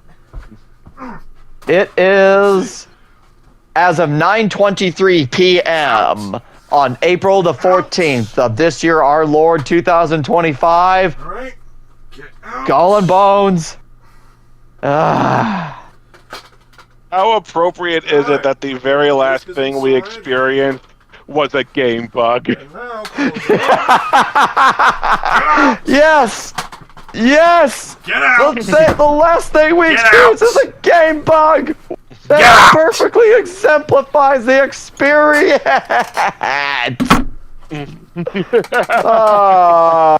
Yes! Fuck on a duck. It died where it began. It died With a as it lived. Shitty. Dearly beloved, we are gathered here today to celebrate the end of Skull and Bones. We are gathered here today to piss on ashes. So yeah, Schnick, we are done with this, but just for the sake of the video, I'm going to plow through whatever new expansion gets added tomorrow, just because Oh it my would God. bug me if I wasn't up to date on it. It's probably gonna take you like a few, like maybe an hour at most, because it's just gonna be more the same shit. It is going to be Same more of the same shit. Like Same shit, different day. Grounders. Grounders. You want to know how sad and delusional the game? Like, if you go to the trailer for year 2, that Ubisoft posted on their YouTube account, most of the comments are trolling, but the few actual fans the game has, or these few players, have. Apparently, there's like a brief clip where there's like a sword in a cutscene, and they think that's a clue that they're going to add sword combat. Like, the sheer amount of copium that the few players are huffing to try and convince themselves that this game has a future is astounding. And look, Forza Horizon, an Xbox game. I wish it was getting a physical on PlayStation for the lulz. I would put it next to my Gran Turismo 7 copy. And there it is, Marvel. Okay, Marvel. Really, I'm looking at your stream. I just see Papa Jado, Mama Crystal, and Baby Tails. Aw, yeah. Well, I'm going back to them now that I started the thing. Yeah, there they are. Yeah. Mama, Papa, and Baby. So that was the grand finale. Yeah, we beat the shit out of a few relatively easy bosses. And apparently the big conflict we were supposed to be worried about either resolved off screen or is being saved for future episodes. What conflict? Let's see. Looking through my other PS5 games that I have that I would much rather be playing. Let's see. I can finally get back to streaming Silent Hill 2 remake. Actually, So that's going to be on the list. I have Armored Core 6 Fires of Rubicon to get to. I have Astrobot on PS5 to get to. Yeah, I need to play all those and this is just my too. PS5. Oh, Life is Strange Double Exposure. There we go. But yes, Silent Hill 2 remake, Schnick, I do plan on getting back to now that we are officially done with Skull and Bones. Yeah, I need to play Fires of Rubicon and Astrobot as well. I'll hopefully get to at least one of them, like before I go to vacation, because I want to get this out before I go on vacation. I have a plan for something to upload while I'm on vacation, but I want to I don't want to start another video in production because I just want to fully disconnect when I go on vacation. Oh, hey, Marvel Rivals. There we go. Yep, I'm going to get that downloaded at least. Wonder if it has crossfit. Yeah, apparently Emma Frost is really fucking hot. Like all the most of the female characters are incredibly hot in the game. Yeah, but yeah, Which, I've seen Emma Frost. Her boobs jiggle a lot, but the main thing I noticed is that she's got thighs for days, like thighs that could crush diamonds.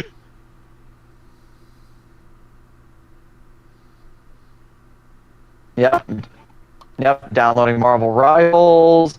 And then I'm also going to put in Life is Strange now. So I can get that going. I'm probably going to just go to the media.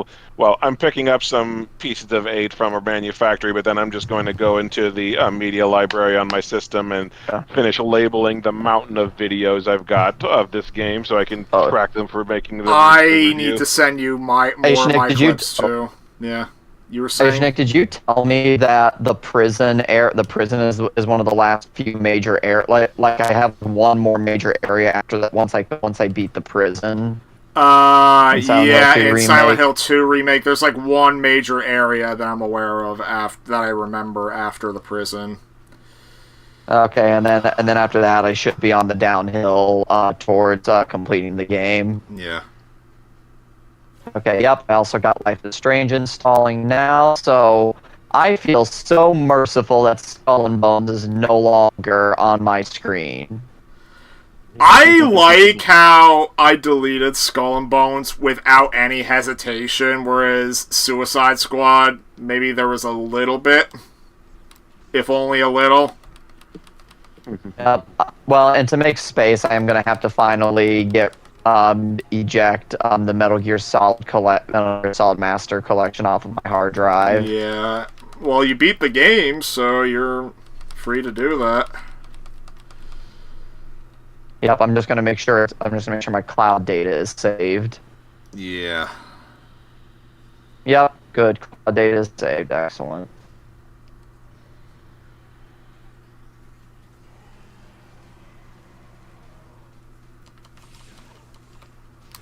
Same with Metal Gear Solid, Metal Gear Solid 2, Sons of Liberty.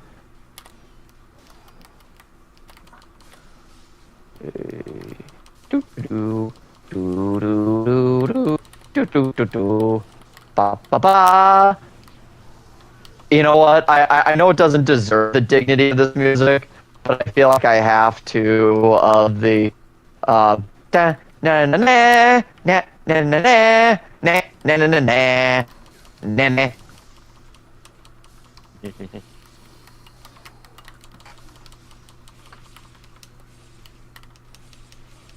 Oh, hey, there's another game I can still play on my PS5 that I need to finish, Final Fantasy 16, so that's another thing. Yeah.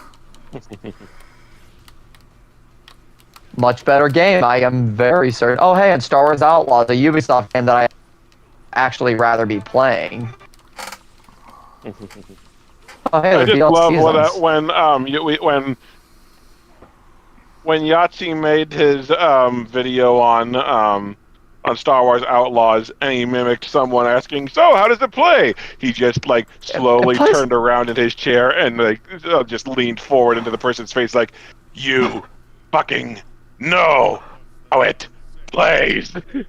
It's a fucking Ubisoft game. Frickin' the Crew 2 and Crew Motorfest are Ubisoft games that I would love to go back to after Skull and Bones. Oh, Schnick, I just remembered one more question I had for you.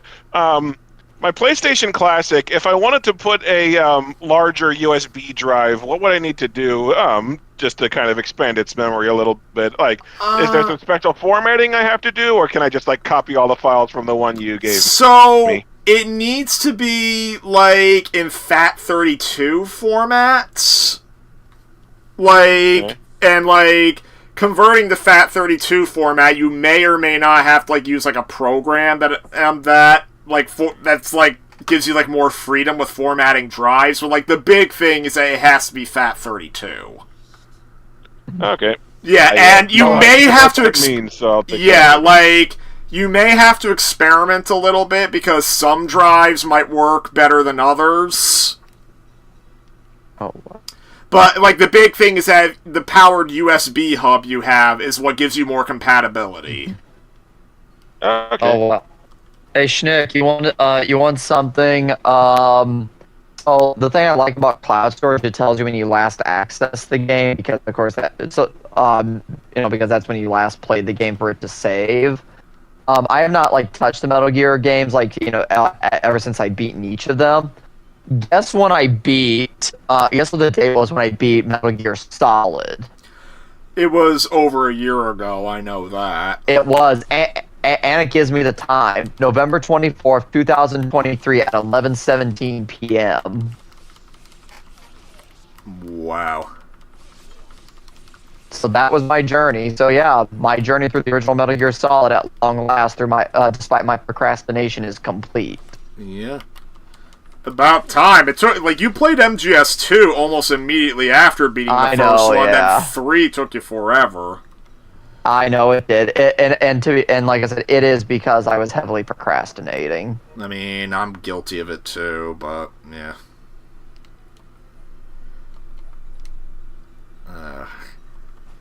Are the Metal Gear like Game Boy games worth playing at all? I've heard Metal Gear Ghost Babel, which is called Metal Gear Solid here in the US, but it has nothing to do with MGS1. In fact, it's actually a non-canon spin-off game. I've heard it's pretty good, but if you're talking the MSX games, those are not Game Boy games. Like you mean the ones in the Master Collection, right? Yes. Yeah, those are like on an old Japanese computer called the MSX. They are worth playing, mainly Metal Gear 2. Like, Metal Gear 1 is very light on story, but Metal Gear 2 has a pretty solid story behind it. In fact, Metal Gear Solid references Metal Gear 2 a lot. Like, though, because they're old games, like, they could be a little archaic, but they should have, like, a free save feature where you can save anywhere. Like, it's almost like a save state.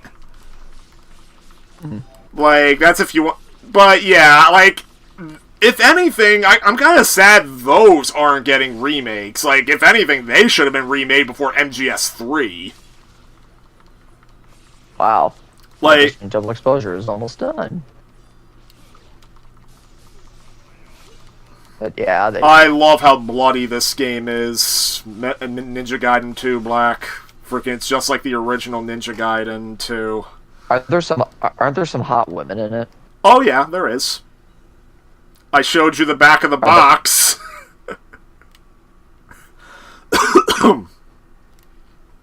Well, yeah, Ninja Gaiden is made by the same team that makes Dead or Alive, and there's actually a crossover between the characters. So yeah, like hot women in it. Yeah, Ryu Hayabusa is also a playable character in Dead or Alive. Frickin' some of the Dead or Alive characters started appearing in the new Ninja Gaiden games. So there's a dominatrix type character in Dead or Alive. I think her name's Chloe or something. And of course, whenever I do occasionally install my copy of Dead or Alive 5 on Xbox One, that That's who I play as because she has a very hot Black Dami outfit. I think the character who has sort of like a Dami outfit and Ninja Guy, and I think she's called Rachel, I think? Rachel! Rachel! Rachel! Rachel! Rachel! Rachel! Rachel! Oh hey, Avatar: Frontiers of Pandora. Wow. Hey, and that's another Ubisoft game I own that that I can play. Avatar: Frontiers of Pandora. You know, I'm actually stunned Ubisoft kept the frickin' James Cameron's Avatar license for that long. Yeah, well, honestly, like probably I'm wanted to actually squat on tempted it to. and- I'm tempted to play through both Ubisoft Avatar games just to get myself psyched for Avatar 3 this year. Eh. Just so I have an excuse to do them, but I would rather not sink myself into another Ubisoft game quite yet. That's why I'm playing a lot of shorter games, including the ones to Nick Caveman emulation. That's why I'm playing Ghost Rider right now. That's also why I've been playing G.I. Joe Rise of Cobra on the side, because I know those are short games. After that, I'm probably going to find another short game to play, like maybe a few more short games to play, and then I'll go back to doing a longer game. Probably one of my short games that I'll play is I probably will do Star Fox Assault. Well, Yeah, Assault's Star a Fox really Assault won't take long. It's a only really about short 2 game. hours. Yeah. Yeah, I remember it not being a. Yeah. So like I just kind of want to soak in doing short games for a while before I jump back into a game that's going to require hours of my time. Like even Life is Strange Double Exposure, well, not like a short game. It's not going to be like 30 frickin' hours. Now, the only thing I'll make an exception for is when I'm streaming either Silent Hill 2 or when I get back to streaming Mass Effect 3. Which, by the way, this should tell you how many playthroughs I've done of the Mass Effect Legendary Edition just on the PlayStation. I did one playthrough of that already, and I'm on I'm official. I've been on my second playthrough of the trilogy, and I'm at 178 hours, and I've only just started Mass Effect 3, and I think Mass Effect 3, last time I played it, doing all the DLCs and whatnot, I poured I poured close to 50 hours into. So there's a good chance I will have like 200 plus hours on the Legendary Edition just for PlayStation. That's not counting the playthrough I did on Xbox One, and that's not counting the multitude of times I played the game on 360.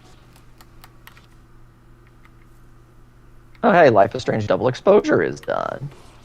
I'm probably not going to play it while we're still chatting, just because that's a game that I actually want to be actively paying attention to. Oh yeah, yeah. Like I said, I'm going through the shares on my hard drive, giving them names so that I can sort through them when I get to editing.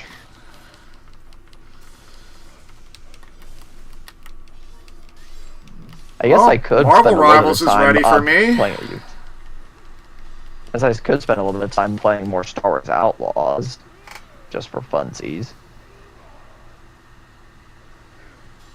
But nah, actually it's a story. I mean, it's Star Wars, so I kind of want to at least hear the story, even though I'm sure it's nothing special. Yeah. Okay, yeah, I have a shitload of files that are not marked on this yet. 2 timelines. Also, here's another thing that also is going to probably bug me about The Thing in Life is Strange Double Exposure, is they have a comic series of Life is Strange Double Exposure following up on the Save Chloe ending, and that ending is all about, like, the comic story starts out like Max and Chloe, like they're together and they're living their life, and then something happens where Max is thrown into a completely alternate timeline where Chloe's former girlfriend Rachel never died, and Chloe is now in love with Rachel because Rachel was her first girlfriend, and Max is stuck in this world, kind of having to deal with it. While the Chloe from Max's own timeline is trying to figure out how to get how to find out where Max is gone and then how to get her back. So yeah, so it's like the writers of Life is Strange for a long time. No, Max and Chloe are in love, and then what do? They break up because shock value.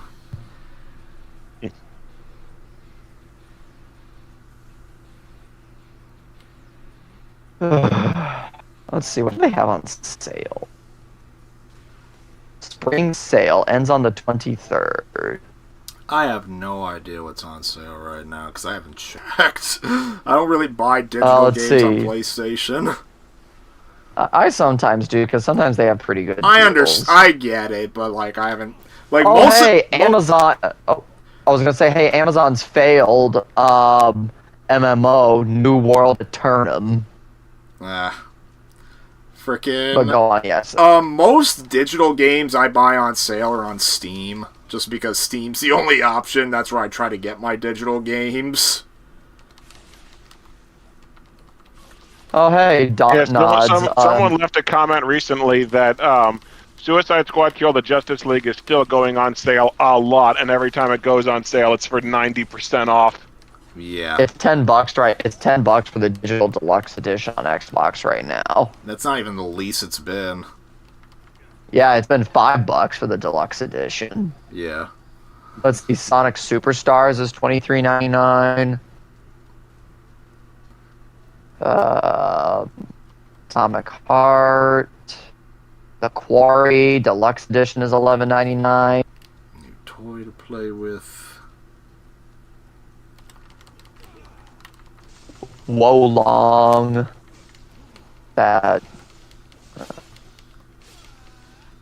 If Marvel Rivals is ready for you, Nick, it might be good to just like do the practice mode where you can try each character out on a battlefield and just see how they play. Yeah, it's a good idea. Yeah, just kind of like pick a character and then get a feel for the controls. Yeah. The Lord of the Rings, a survival crafting game called Return to Moira. Oh, it's not Gollum? It's not the Lord of Ring Gollum? Oh my god, frickin' Fanatical had a frickin' bundle deal for like Steam games. The only notable game on it was literally a bunch of art house indie crap mixed with the Lord of Ring Gollum.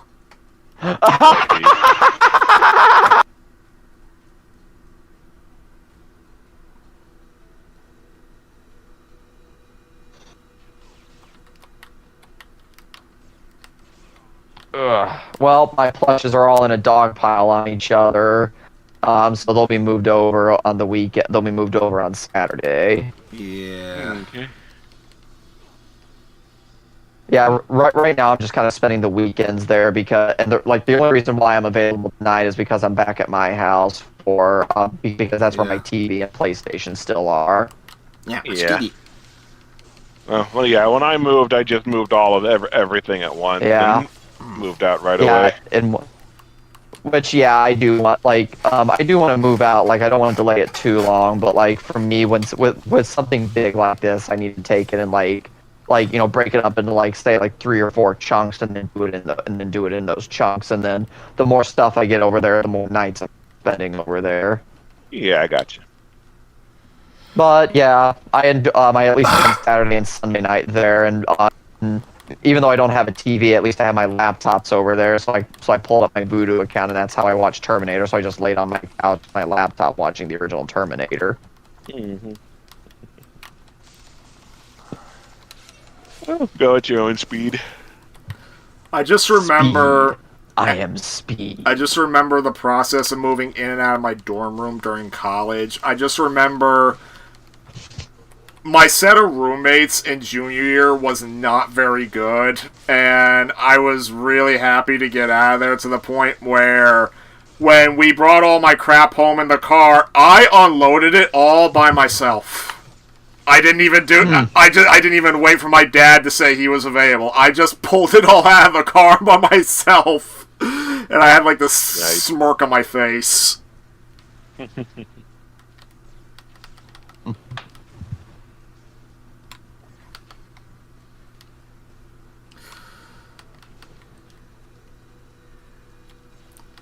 Normally, I don't like busy work like that. Yeah. Oh, shit.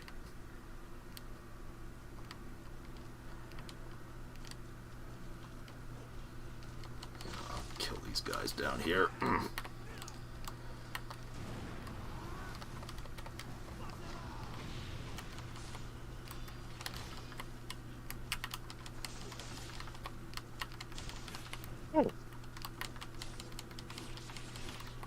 Going through my shares, found a bug of a completely anonymous level 1 ship not taking damage.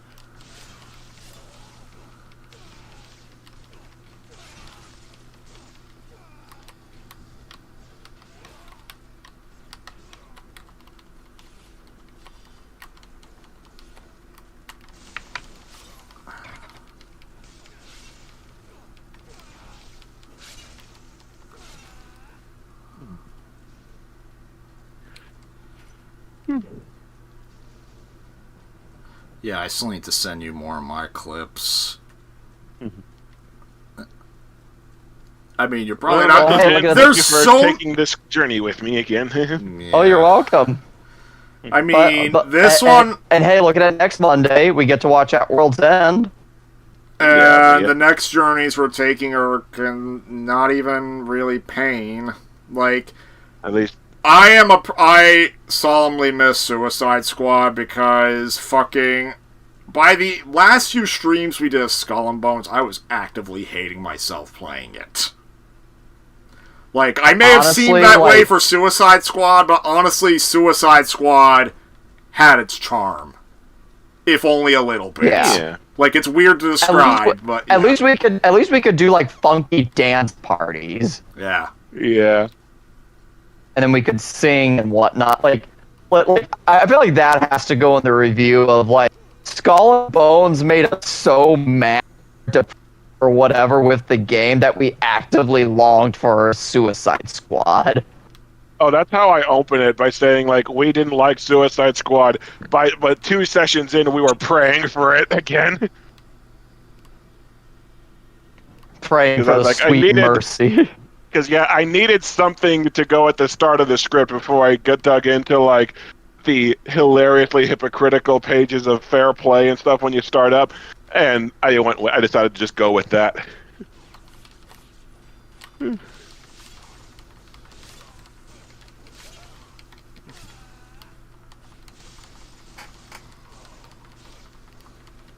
I think that's a great opening.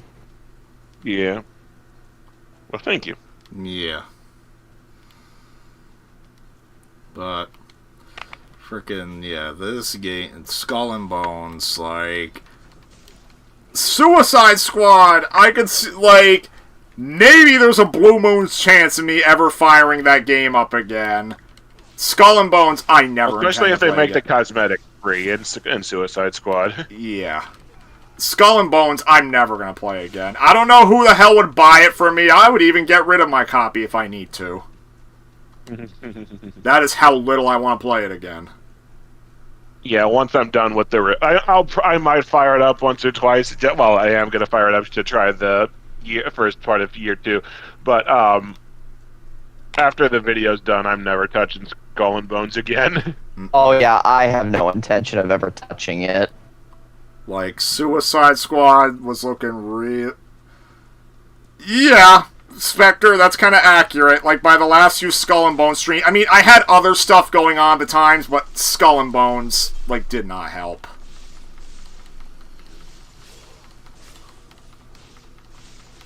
Skull and Bones is just fucking cancer. I know it's cliche to say, but I don't care.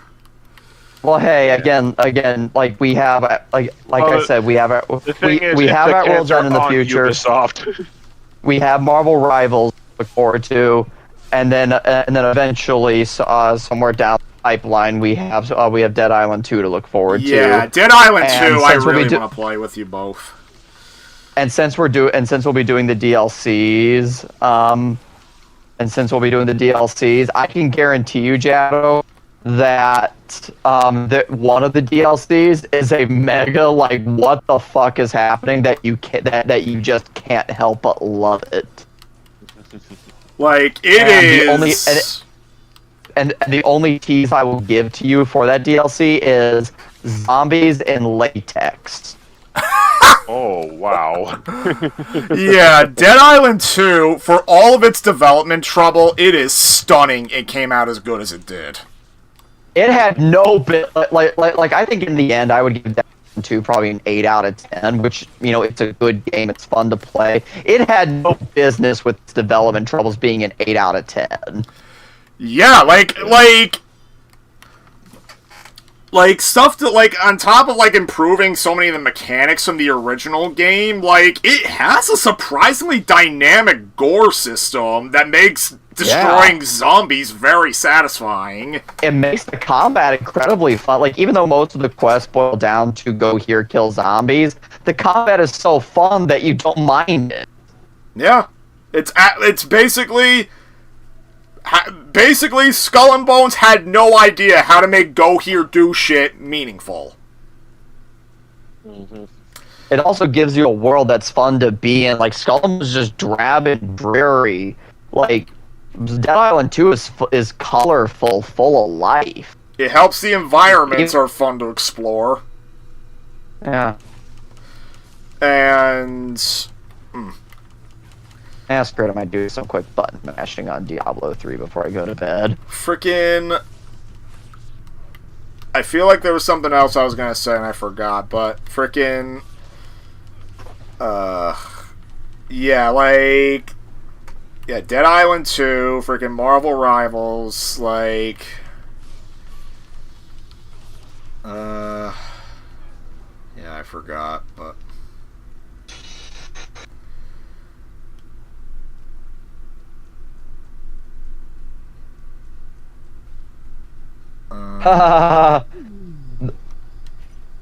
There's a location that like where my quest is in Diablo 3 called Fields of Misery. Oh god, I'm going back to Skull and Bones.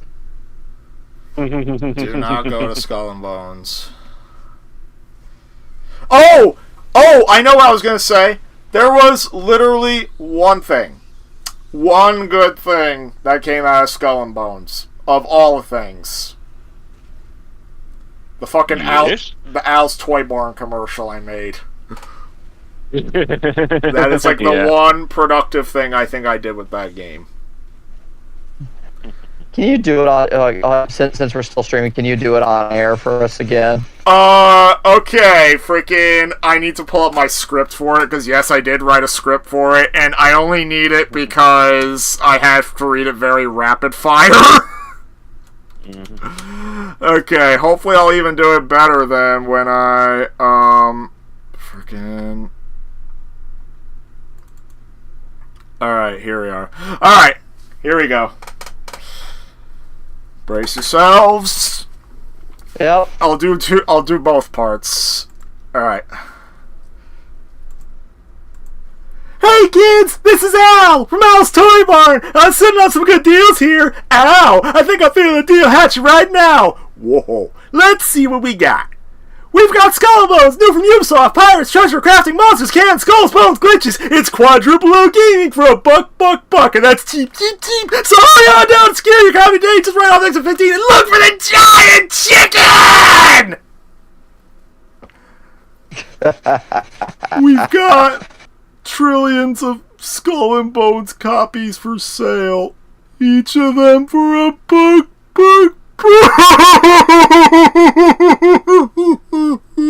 You do really good impressions of Toy Story stuff.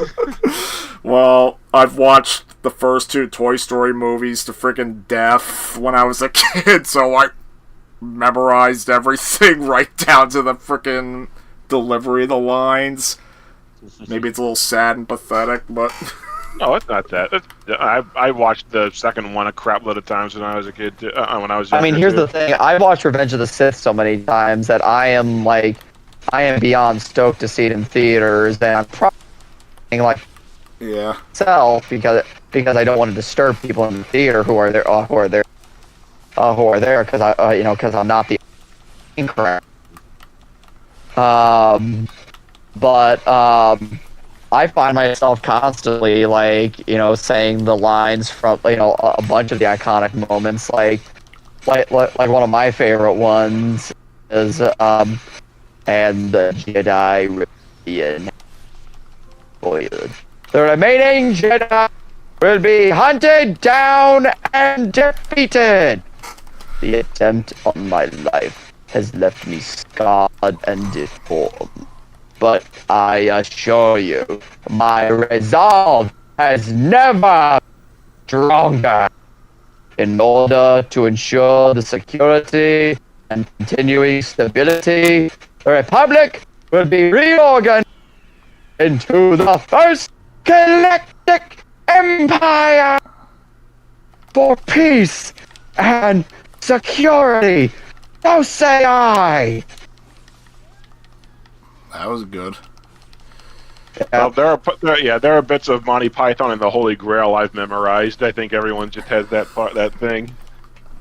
I also have memorized like I also watched Spider-Man, the original Spider-Man, so much as a kid that like I practically memorized Green Goblin, the entire climax of like starting from misery, that's what you've chosen. I offered you friendship, and you spat in my face. And then I even like imitate the sound effect.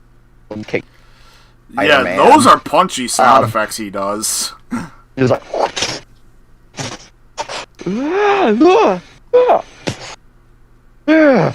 you've spun your last web, Spider-Man. Had you not been so instead would have been quick and painless. But now that you really pissed me off, I love that. finish nice and slow.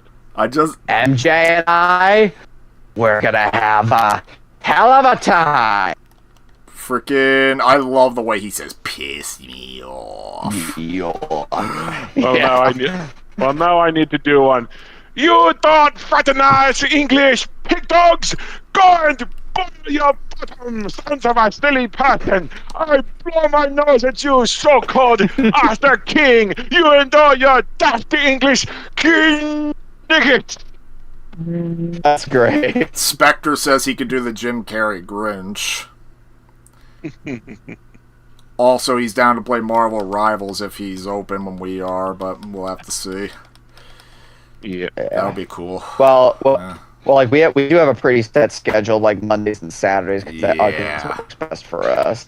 Yeah, because Tuesdays are cheap movie days. Wednesdays we hang with Alma, and Thursdays I have movie night with my family. Oh, speaking of which, Terminator. Ready for Yeah, I watched Salvation just to be prepared for it, even though I didn't need to, but watch it in order. I read on TV Tropes that they actually offered Robert Patrick to return as the T-1000. He declined because of his bad hip. He couldn't do the stunts anymore. Yeah.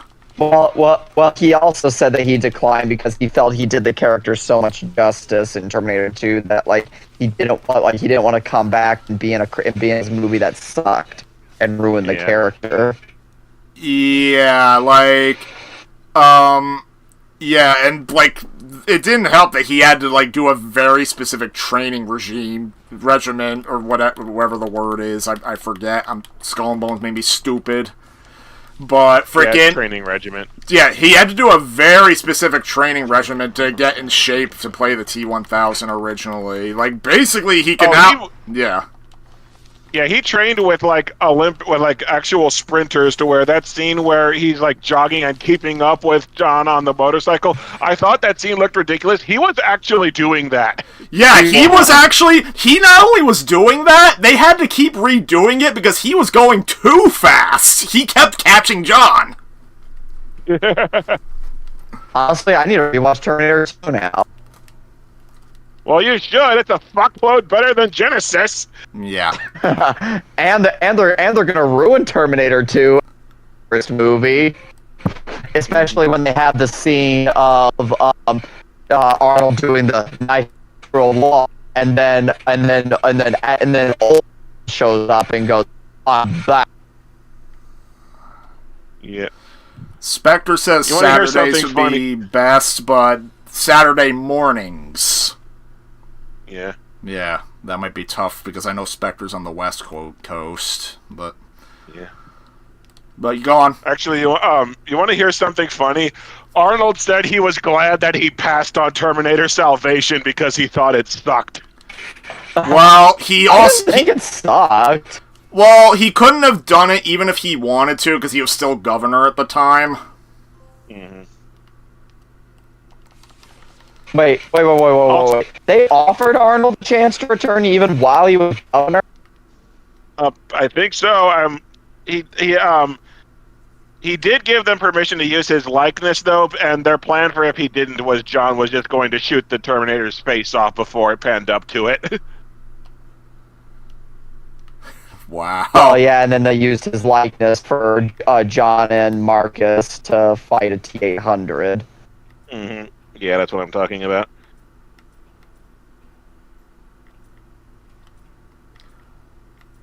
Okay, which weapon am I... both of you, place your bets. Place your votes. Frickin' which weapon am I upgrading? Am I upgrading the flails, the talons, or the staff?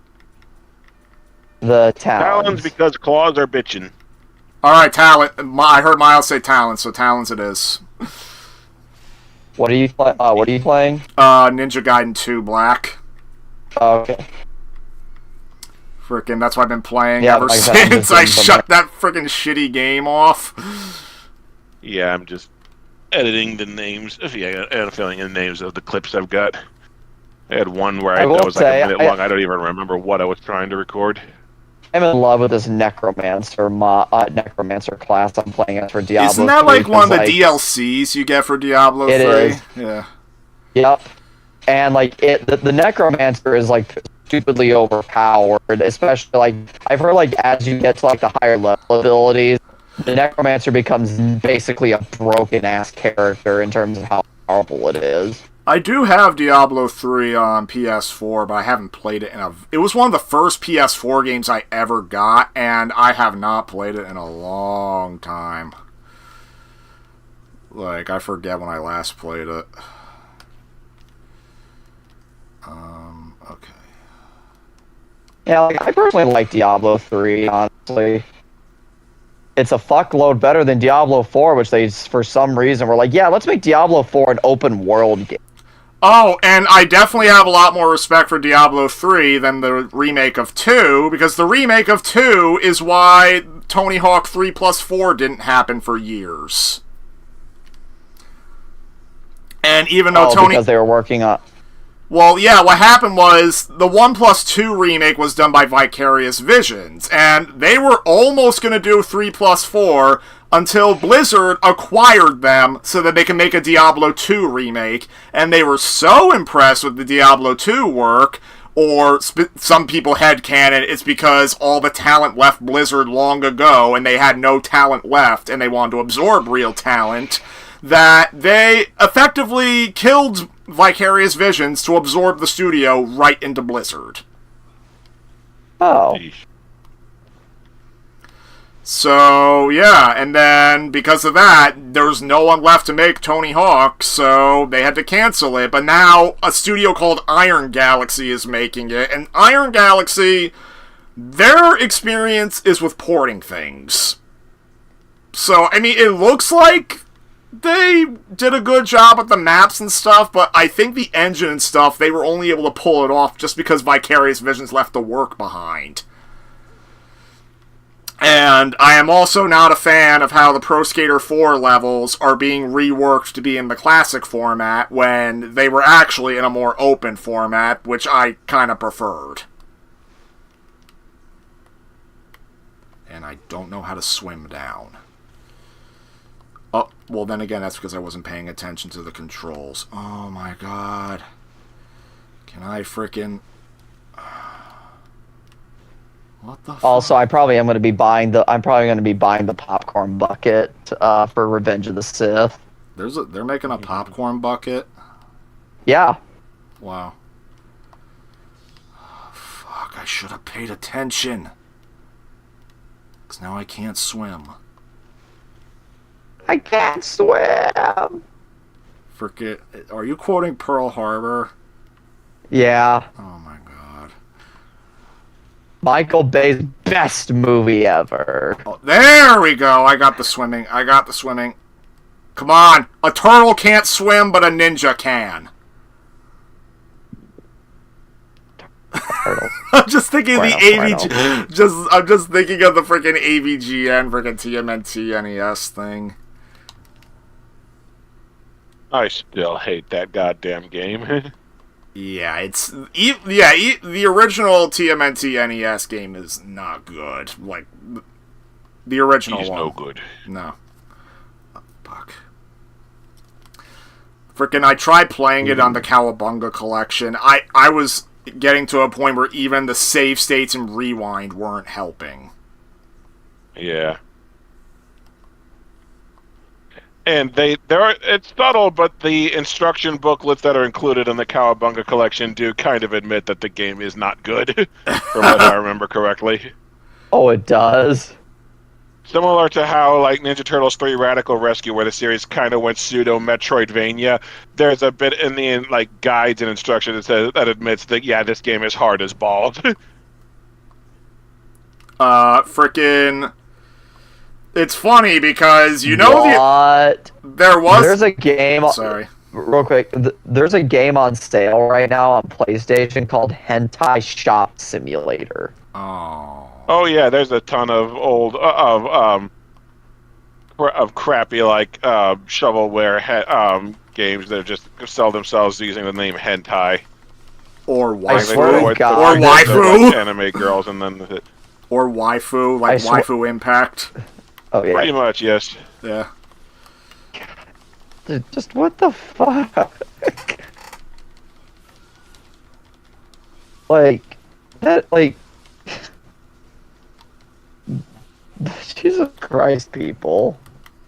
Oh, you think that's bad? I've got a game that it's not BMC, but it's heavily inspired by BMC. It's called The Pizza Delivery Boy Who Saved the World.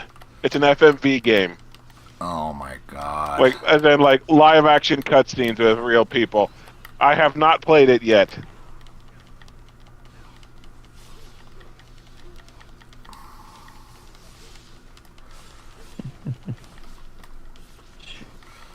Cat Rescue Story.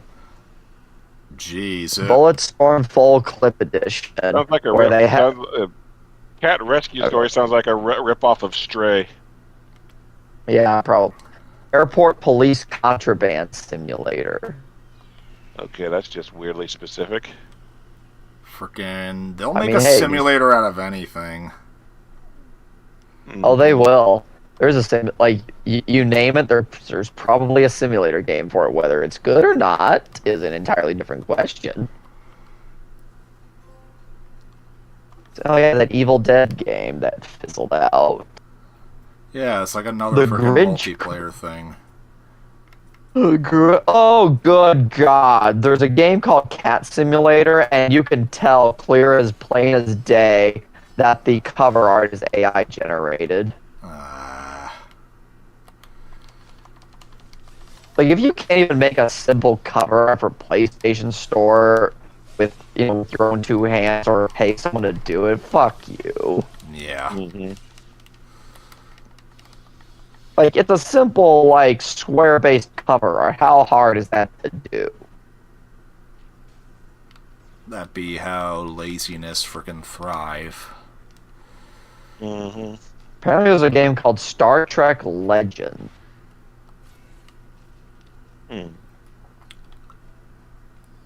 Although anymore, that could just be a generic, like a... My God. It's literally a port of a mobile game because I'm looking at screenshots of it, and it is literally Star Wars Galaxy of Heroes knockoff. Oh, just with Star Trek. Cripes. And it's on the PlayStation. Holy crap! What? Just a move I pulled off in game. See, the House of Da Vinci. Prison Survival Simulator. Oh, does it teach you not to drop the soap? Probably. Teach you how to shank someone? You mean shag? Yeah, shag someone. Oh, hey, 12 minutes. Shag means something else. Frickin'... frickin'... Well, people still do shag in prison, just not very nice. Yeah. Yeah, Also, Miles, do you know what 12 minutes is? Like the plot of it? It has Daisy Ridley, James McAvoy, Willem Dafoe, and I distinctly remember there being something about incest. So, the premise of the game is that, like, James McAvoy and Daisy Ridley are married. One day, Willem Dafoe breaks in, and it's basically a time loop of 12 minutes trying to, like, prevent him from murdering the both of you. The twist at the end is basically James McAvoy has just found out that Daisy Ridley is his half-sibling, and he's, like, the time loop isn't real. He's trying to imagine a future with her where the knowledge that they're half siblings doesn't like cause them catastrophic problems in the relationship down the line. And So he's figuring out how to sleep with his half sister. Yes, he's basically trying to figure out if he can keep banging his half sister or not. What? And Willem Dafoe is the representation of him just realizing that no, you can't. The fuck? That's Willem Dafoe's? That's the like that I got curious about it because I looked up because of Yahtzee's review where he was like hinting at something that he didn't want to talk about, and yes, that is it. It is James McAvoy trying to figure out if he can keep sleeping with his half sister. Oh my God. What a waste of 3 amazing actors on, I know, right? such a garbage story. Yeah. And I played a little bit of 12 minutes, not enough to get to that part of the game, but like I was like, yeah, the voice acting here is great. They're doing a good job. I just don't care about what's going on. Mm-hmm. Especially not when it gets to the end. Chicken Police, paint it red.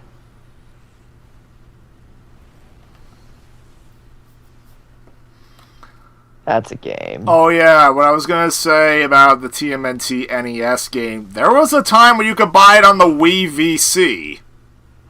I know. I remember because I had it. They charged a full extra $1 for it because of the licensing. Ah. Yeah, and I remember the time it got delisted. There's an FMV game called 5 Dates. Not familiar with that one. Let me see. 5 Dates is an interactive rom-com about the unpredictable world of online dating. With 5 potential female matches, Vinny explores whether compatibility, chemistry, and connection is still possible in a world where physical touch is no longer an option. Well, Sounds like a game made during COVID. Yeah. Well, that's fucking horribly inaccurate. I'll stop right there. Let's see, 5, and then let's see, there's this other bundle that... Oh, 10 Dates is the sequel to 5 Dates. Misha, as not a sequel to, as long as it's not related to Super Seducer. Charlie May, conversation. Megan. Wow, they're actually like... What the fuck? They got some people, like, who have at least have been in big projects for the sequel. Like, somebody was, like, I know Outlander's a huge show, so they have an actor from Outlander. They have an actress from Until Dawn, like the Until Dawn video game. They have, and then they have a voice actress. Then they have an actress from The Witcher, and then an actress from Death on the Nile. It's not Gal Gadot, thankfully. But yeah, it's like, wow, they got some people who have some like big cred to their name. Oh, and this Jet Combat Cats vs. Dogs game, I can also tell this cover image is clearly AI generated. Mm-hmm.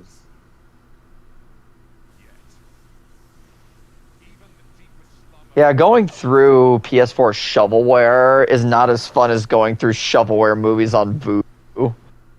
Yeah. Oh, did you tell Schnick some of the stuff we found on? Schnick, one of the movies I found that was free to watch with ads on Vudu was called Snow White and the Seven Samurai.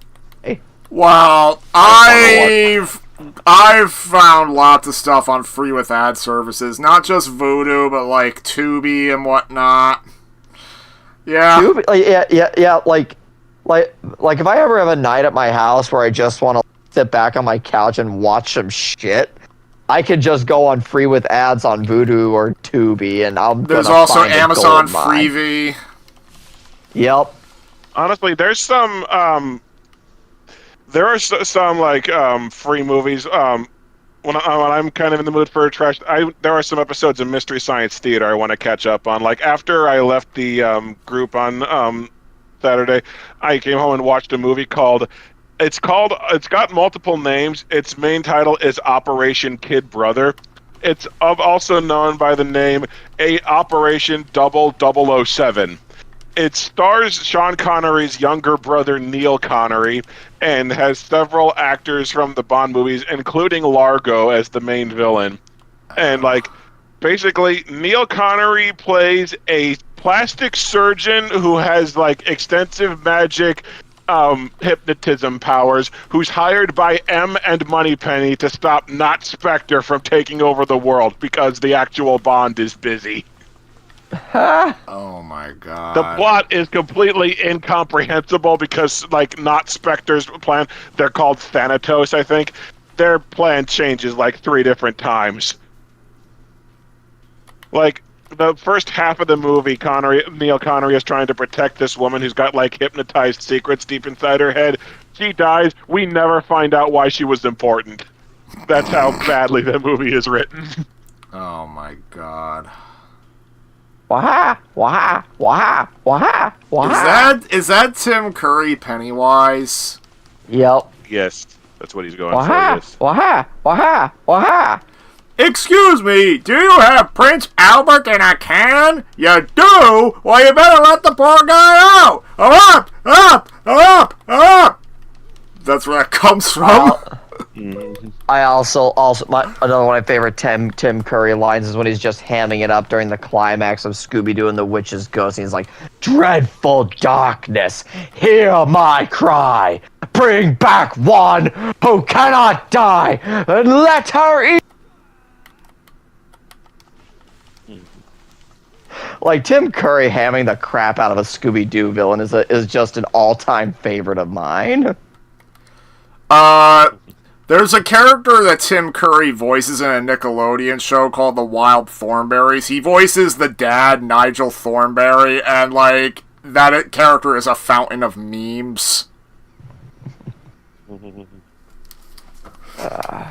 Yeah, God bless Tim. I am so sad that he can't act anymore just because of his condition. But he will go down as being one of the best actors to ever have for audiences to have the pleasure of having watched on screen, because he always gave it 110%. Yeah, even people who don't like Home Alone 2 admit that Tim Curry's the best part of it.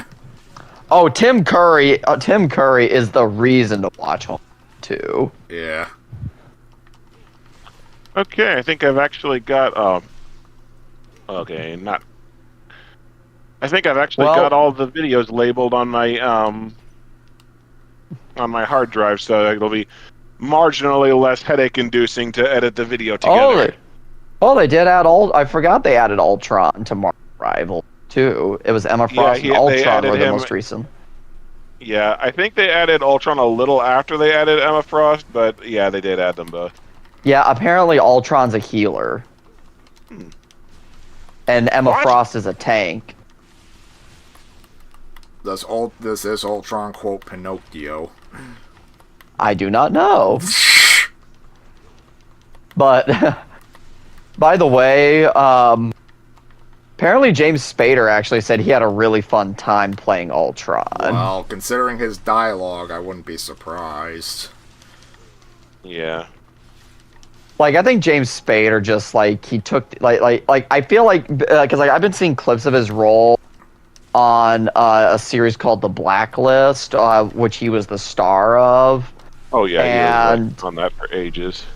And apparently, from the clips I've seen, he's a very sarcastic type villain, and so it feels like, he just brought that energy to Ultron. Yeah. Oh, so according to Spectre, Emma Frost is coming first and then Ultron. Ah. Yeah, that's what I thought. Okay. But yeah, Emma Frost. And, they apparently added, last thing I'll say before I go, is they added an interaction between Magneto and Captain America that I've heard, where, Magneto says to Captain America, because Magneto grew up as a kid during World War II, Holocaust, And he says to Captain America, as a boy, as a boy, I looked up to you. And then Captain America simply asks, "Well, what do you think now?" And Magneto's reply is, "We shall see." I had never thought of that, surprisingly. Like, some of the character interactions they have actually do, are play very well with the relationships between the two characters, or between the characters in the game.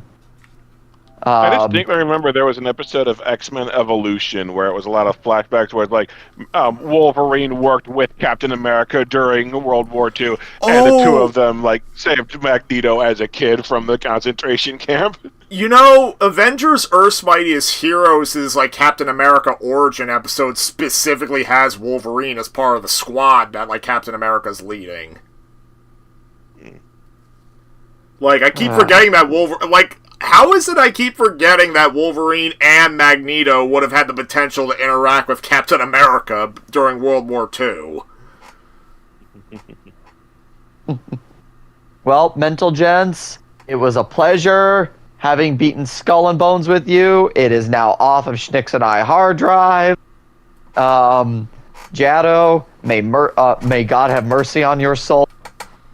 Yep.